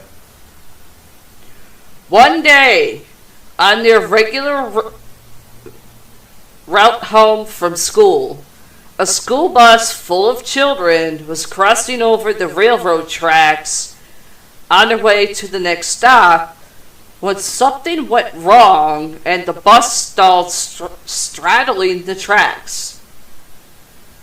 As the driver struggled to restart the bus, the train alarm signal started to sound, and the children saw a speeding locomotive coming quickly toward them. By the time the driver opened the doors and evacuated the children, the train had arrived. And the children's screams were drowned out by the screaming whistle and brakes of the deadly train. None of the children on the school bus survived that horrible accident. A few years later, a man was driving down the same road and stalled on the tracks, in much the same way as the bus full of children. Again, the driver struggled as the alarm started to sound. The lights began to blink, and the guard bars lowered in front and behind the man's passive car. Just before impact, the man could feel the train bearing down on him. He ceased to struggle and squeezed his eyes shut, anticipating the explosive collision. Suddenly, it was as if time stood still and everything became quiet. He felt his car somehow move, and it was as if he was being pushed to safety, guided off the tracks by an unknown force. When he and his car were out of danger from the oncoming train, suddenly sound and time came back to life, and the locomotive barreled past him, just inches from the bumper of his car. To this day, if you put your car in neutral on those tracks and sprinkle some baby powder on the back bumper of your car, the children from the bus accident will push your car to safety off of the railroad tracks, where they met their untimely fate. You will see small handprints in the powder of the ghosts of the poor children who died that day. Hold on. Variations. 2 more users submitted the same story, telling us the tracks are in San Antonio, Texas. There is a park in San Antonio Espada, hope I'm saying it right, Park, where you can experience this. You don't park your car on the tracks, but a few feet from the tracks. You must have your car turned off. Pardon me. Soda burp. You must have your car turned off, put in neutral. Also, behind Espada Park is a subdivision. All the streets in that subdivision have the names of all the children who were killed in that accident. It is said that if a child is in the car, your car will be pushed off faster. This was actually submitted by someone who's from PA, doesn't say where, and another person in Houston. Here's another variation. Munger Road. Munger Road is known as a legendary haunted site, drawing visitors to experience supernatural phenomena.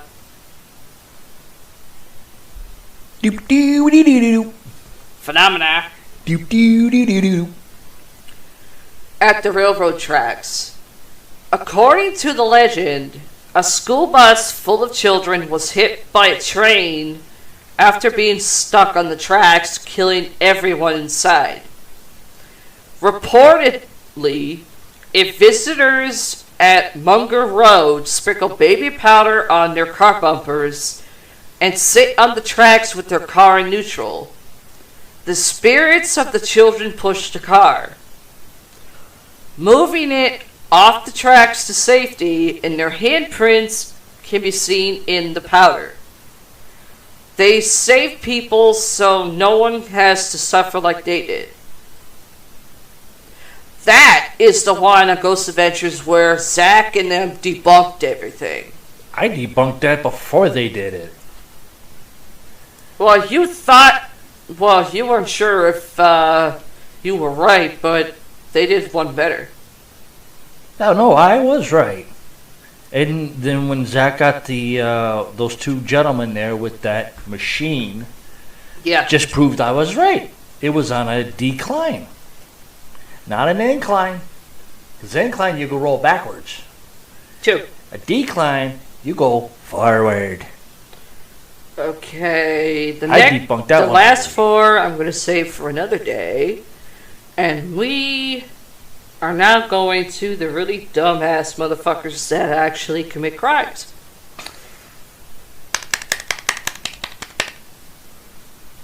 Starting from NewYorkPost.com. This is back in September 19th, last month. And it's actually kind of funny because I love the title. But, which is basically what you sit on for spelling. But, DF.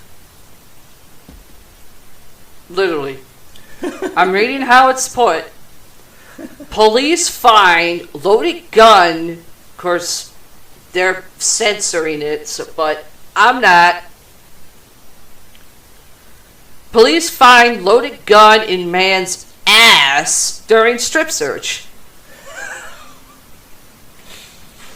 Talk about a shooting asshole. Well, actually, here's a question. If they found the gun a loaded gun in your ass, and it goes off, and the bullet goes right up the hole of your ass, does that make you a wide receiver? Don't know. Although it probably doesn't say which way it was facing. If it was facing towards your head and your ass, you got a messed up asshole. Yeah. If it was the other way, if you bent over and coughed, I guarantee you that trigger would go poof. He's got a firing asshole. That, or fucking the bullet will fall out of his, shoot out of his ass. His ass is gunning for you. Here's this, to the fact I'm reading it and you're not. Where do you think this was at?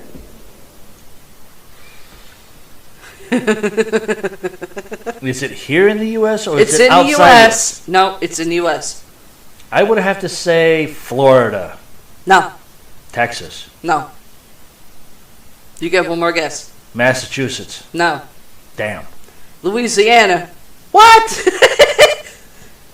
A Louisiana man chose the cheekiest of places when he needed to find a quick hiding spot for his gun. Fucking stupid. The cheekiest. Justin Savoy, if he's Italian, I'm going to be pissed. 24, pleaded guilty Friday to weapons charges. I would reverse that charge. I wouldn't call it a weapons charge. I'd call it an ass charge. Weapons charge after police in the town of Golden Meadow, who were arresting him late last year on a separate matter, discovered he had stashed a loaded .25 caliber Titan pistol in his ass. Smoking gun reports. Good God. Police had taken Savoy into custody on December 28th last year after they responded to suspicious activity in a home he was occupying with a female acquaintance, reports said. Cops said they discovered the individual possessed a handgun, marijuana, shocking, and drug paraphernalia during an initial search. He fucked himself if they said, can we search you? Bet you 10 to 1 that motherfucker said, go ahead. Yeah, I ain't hiding nothing. Yeah, probably wouldn't be able to find the ass shooter. Multiple other firearms. But unfortunately, he's not a wide receiver if that happened. He's an SWR. Super wide receiver. He's probably a wide receiver now. Multiple other firearms were discovered in his truck at the scene. But as Savoy was being strip searched after his arrest, police reportedly found the additional surprise weapon concealed in his ass crack. The pistol is more than 4 inches long with a 2.5 inch barrel. Damn. The individual was sentenced to 5 years suspended prison sentence, which that makes no sense. No, it doesn't. During a district court appearance. He received 3 years probation and in order to serve 90 days in the Laforche Parish Jail, the outlet reported. As part of the terms of his probation, he is barred from owning or possessing firearms, visiting bars, oh he's so screwed, or lounges, or indulging in excessive use of alcohol or illegal drugs. The alcohol part, oh he's so screwed. Definitely he is screwed. You know, if we were actually, say, like, it was Mardi Gras, we saw that shit going down, and we heard, you know, what the sentencing was, and we saw the son of a bitch walking by, I'd be going, this is for you, buddy, who can't drink no more. You don't like it? Kiss my ass. Remember, he had a gun in his ass. Here's a kiss. A bitch 10 to 1. Burn! Here's a kiss for you, bitch. Okay, here's another one. This one was submitted March 14th of this year. You guess. You get 2 guesses. Where was this and the gender? And yes, it's in the U.S. Is it in the middle, west coast, east coast, or south? It's in the east. I would say New Jersey. No. A little farther down. North Carolina? Keep going. Georgia? No. Florida? Yes. No, Florida's in the... No. Oh, that's more south. But it's on the fucking east coast. Yeah, I know, but it's considered in the south. Nah. But, okay. Florida! Okay, gender. Female. Yes. Arrested for sex outside hospital. Wears mask in mugshot.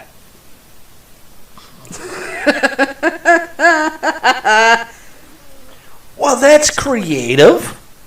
She didn't seem that concerned about exposure. Shocking. Florida woman who was busted for having sex outside a hospital was pictured wearing a surgical mask in her mugshot amid the outbreak of the pandemic. Thank you for giving me the name of this bitch. And the dude that was fucking her. Anne Marie Tucker, 45, was arrested earlier that month and charged with misdemeanors of trespassing and exposure of sexual organs.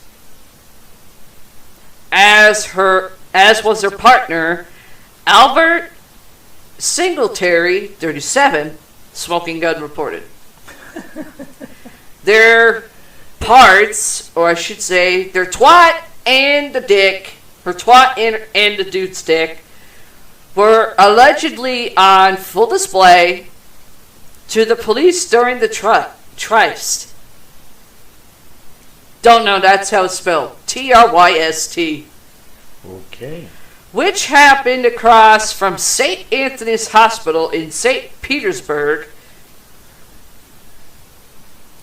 Tucker pled guilty to both counts and was released on March 10th for time served. What? Oof. Okay. She has previous arrests with Pinellas County, including for prostitution in 06, shocking, and multiple arrests for possession of crack.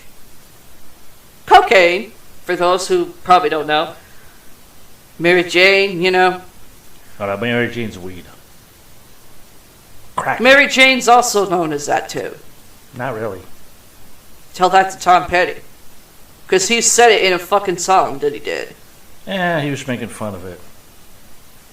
Singletary, who is listed as transient on his jail records, is still being held in lieu of a $300 bond.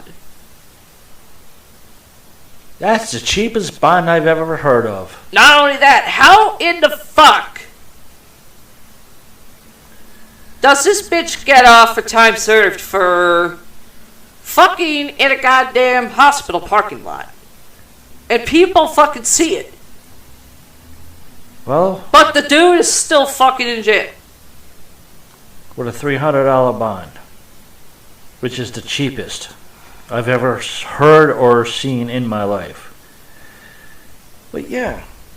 Well, we don't know the state of Florida. They're fucking stupid, Yeah, unfortunately we uneducated, and I hope they all die. Hang on. What the Sorry frick? about that.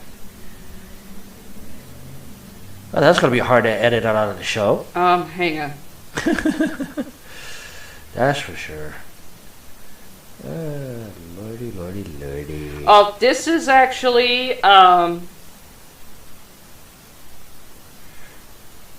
Since this is actually a video, so I technically... Okay, hang on. It's a video? It's a video, but I'm going to read the thing first. It's a female. Inmate Jessica Bommershines, or Boomershines, however you want to fucking say it. Apparent jailbreak came crashing down. The apparent jailbreak didn't go as planned. She's from Ohio. Arrested for allegedly breaking into an 85-year-old's house and assaulting him with at gunpoint. Was caught on camera appearing to escape a jail waiting room in Dayton, Ohio. Surveillance video shows the suspect standing on a chair and wiggling through the ceiling, as in trying to go in it, the ceiling before falling back down. While she was not injured from the incident, Boomershine now faces further charges for escape and destruction of property. Okay, if you're going to go up into a ceiling, and it had to be one of these, Yeah. and you fall back through the fucker, how do you not get injured? No, she actually didn't actually get all the way into the ceiling. I know, she got like halfway. But then she said, Hang on, let me play the video. how the fuck did this bitch not get hurt? I don't Because know. me, I went through a drop ceiling before, Here's and I got fucked up. Okay, hopefully this plays.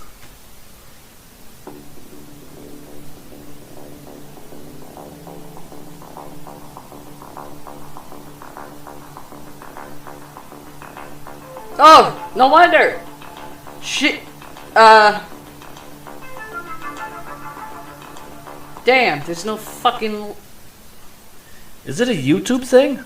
No, it's the New York Post. No, I'm talking about the video. No. It's just a regular vid. Yeah. Damn. I mean, all it has is stupid music, but there's no vocal. Huh. But the woman actually was trying to get up into it, but a cop had her by her ass in her pants, jerked her hands off, and her ass landed into a freaking wastebasket. Talk about a trashy jail bitch. Yeah. They must have given her a plaque for that and put it up on a wall somewhere. Okay. The trashiest bitch ever for escape. Yeah. Next one. This is actually going to be my last one. We kind of starting to get a bit hungry here. Mac and cheese for tonight? Yeah. Of course, mine is do the pasta first, then put the cheese on it and do it in the microwave. That's actually how I eat mac and cheese now. I have no option. Next. I hate when she changes dinner directions on me. No, that's just for me. If you want to do it your way, go ahead. For yourself. That's not what I meant. Well, sorry. I don't taste the cheese sauce when it's... I know. Okay. This was back in February 15th this year. And this was actually done by Adam Schrader. I don't know if he's related to Dave Schrader, but I have no idea. Is it the same spelling? Yeah, same spelling. Yikes. Title says, Cops Cuff Man Midstream. Midstream for pissing on cop car in Florida.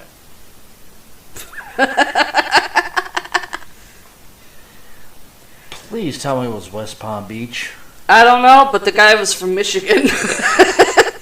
A Michigan man was caught by cops as he allegedly pissed on a cop car in Florida. Officers apparently threw the cuffs on him even before he finished. The defendant, the Michigan man, was taken into custody while still in the commission of the crime. I don't know what the fuck that's supposed to mean. The affidavit for the arrest of David Marcel Lewis Johnson, 26, was busted at 1 a.m. February 8th as he pissed on the bumper of the sergeant's squad car in downtown St. Petersburg, Florida, according to the arrest affidavit, which was obtained by the smoking gun. Johnson, who lives outside Detroit, was uncooperative with questioning. Shocking. No shit, he's drunk.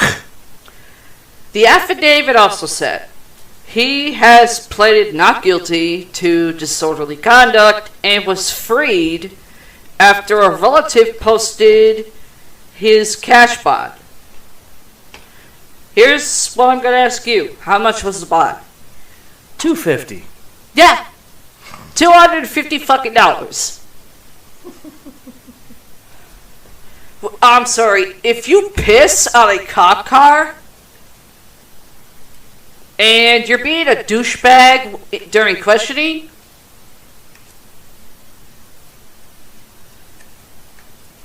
but plead not guilty and you actually get off,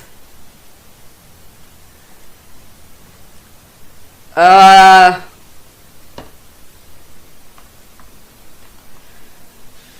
really don't know how to answer that one. Oh, I gotta read this one. This is gonna make Pierre and Mike fucking laugh.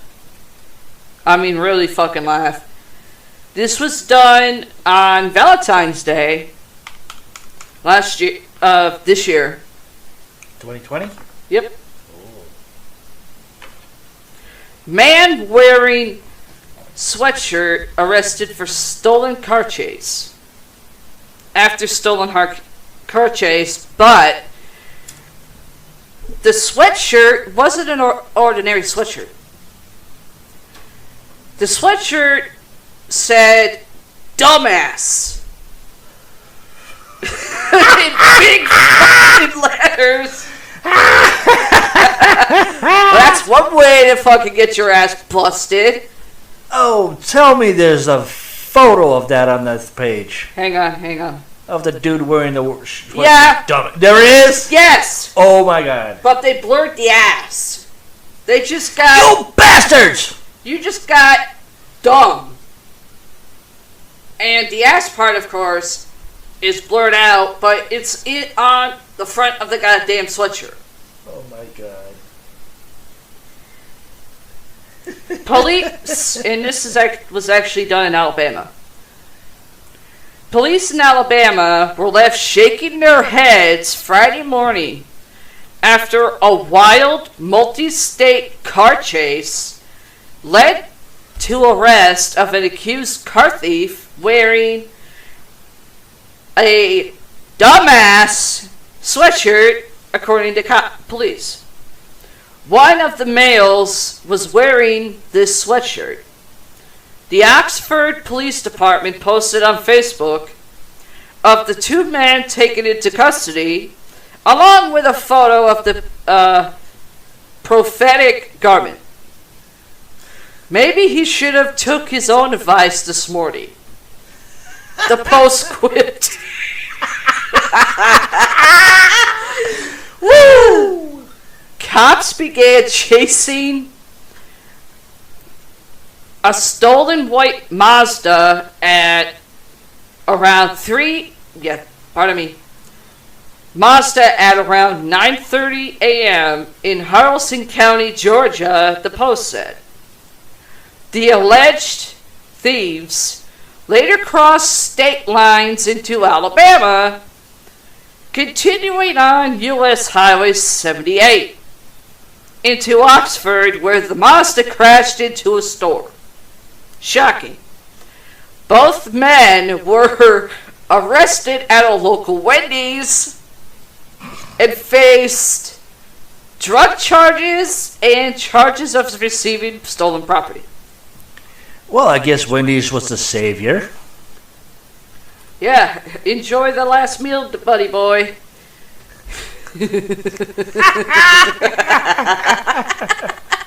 Wow. Oh, here's one. Bumbling thief loses his pants. Okay. Is this still down south area, or is it more No, up this north? is in Colorado Springs, Colorado. Ah. And that was December 13th last year, which I'm going to stop. Which basically is on the almost at the west coast. Yeah. I'm gonna. The other ones we'll do another day because I'm getting hungry. Okie dokie. You have anything to add, dear? Well, I can do. Well, I got like 13 pages here of stories I can go through and pictures that I might just put up onto the website with the story, so people can also read it as well. Of Well, course, you can always start the podcast for Sunday. Start it off with that one. well, either way. But I'm just saying that with this story, it's like so many different ones for 13 pages, which I didn't realize, and the pictures are For one story, or are they multiple? multiple, I believe. Okay. But yeah, I'll put it up like a PDF so people can get it downloaded to. Well, be careful because Wikipedia has actually been shown that people actually will change the shit. No, I'm not. I didn't say Wikipedia. I said PDF. Oh, sorry. I'll put it as a PDF file and put it up on the website so people can download it and read it for themselves and get probably a good laugh out of it or something, or do the research on it. That too. Help out the show. If anybody who hears the podcast has any paranormal stories of any kind, please email me at LoriLynch31 at outlook.com or email them to Paramike At everythingparanormal2021 at gmail.com. He'll forward those over to me and we'll read them on air. Or she'll research them first before we do them on air. Also, if you have dark crime news stories for this month or for any other month out of every year, email them to the Dark Stories email address that is on our website at everythingparanormal.gear.host/ep.html. Just scroll all the way down to the page on the right hand side of your screen and you'll see it. But that will do it for Today. Oh wait, sorry. I was taking a fucking sip of my soda. Well, I waited till you were done taking a sip. I didn't know you still had it in your mouth, but that'll do it for Say Sunday. That was Paralord. This is Paramike. We'll say see you later and enjoy the podcast show that should be up soon. One note: anybody who does send in their own paranormal experience stories, in the subject put everything paranormal in parentheses your story, and make sure it's paragraphed, Spell check. Grammar. and grammar. If you don't want your name in it, just make up one so we're not trying to figure out, okay, what is this person say? Who is this person? Is it a female or is it a male or both? Mm-hmm. Just let me know that or Paramike that, and we'll actually read them on a near future episode. Yep, definitely. And if you still want to catch some old podcast shows from our old podcast show, DCast Podcast Radio, Everything Paranormal. I'm still working on the older versions due to the fact that YouTube is Being stupid. picky and everything, and I will try to get those up onto our website with a link to that YouTube channel. And for this show, there will be a link for the YouTube channel for this podcast show, so you can guys watch it on YouTube or on your cellular device that has a YouTube icon on it, and you can do it from right there. Also, I'll try to add in another icon for our other podcast site that we use, just in case YouTube decides to go bah, our website server decides to go bah. There will be a link for a free download on Google phones and for Android phones where you can tune into our podcast show. So take care. Good night.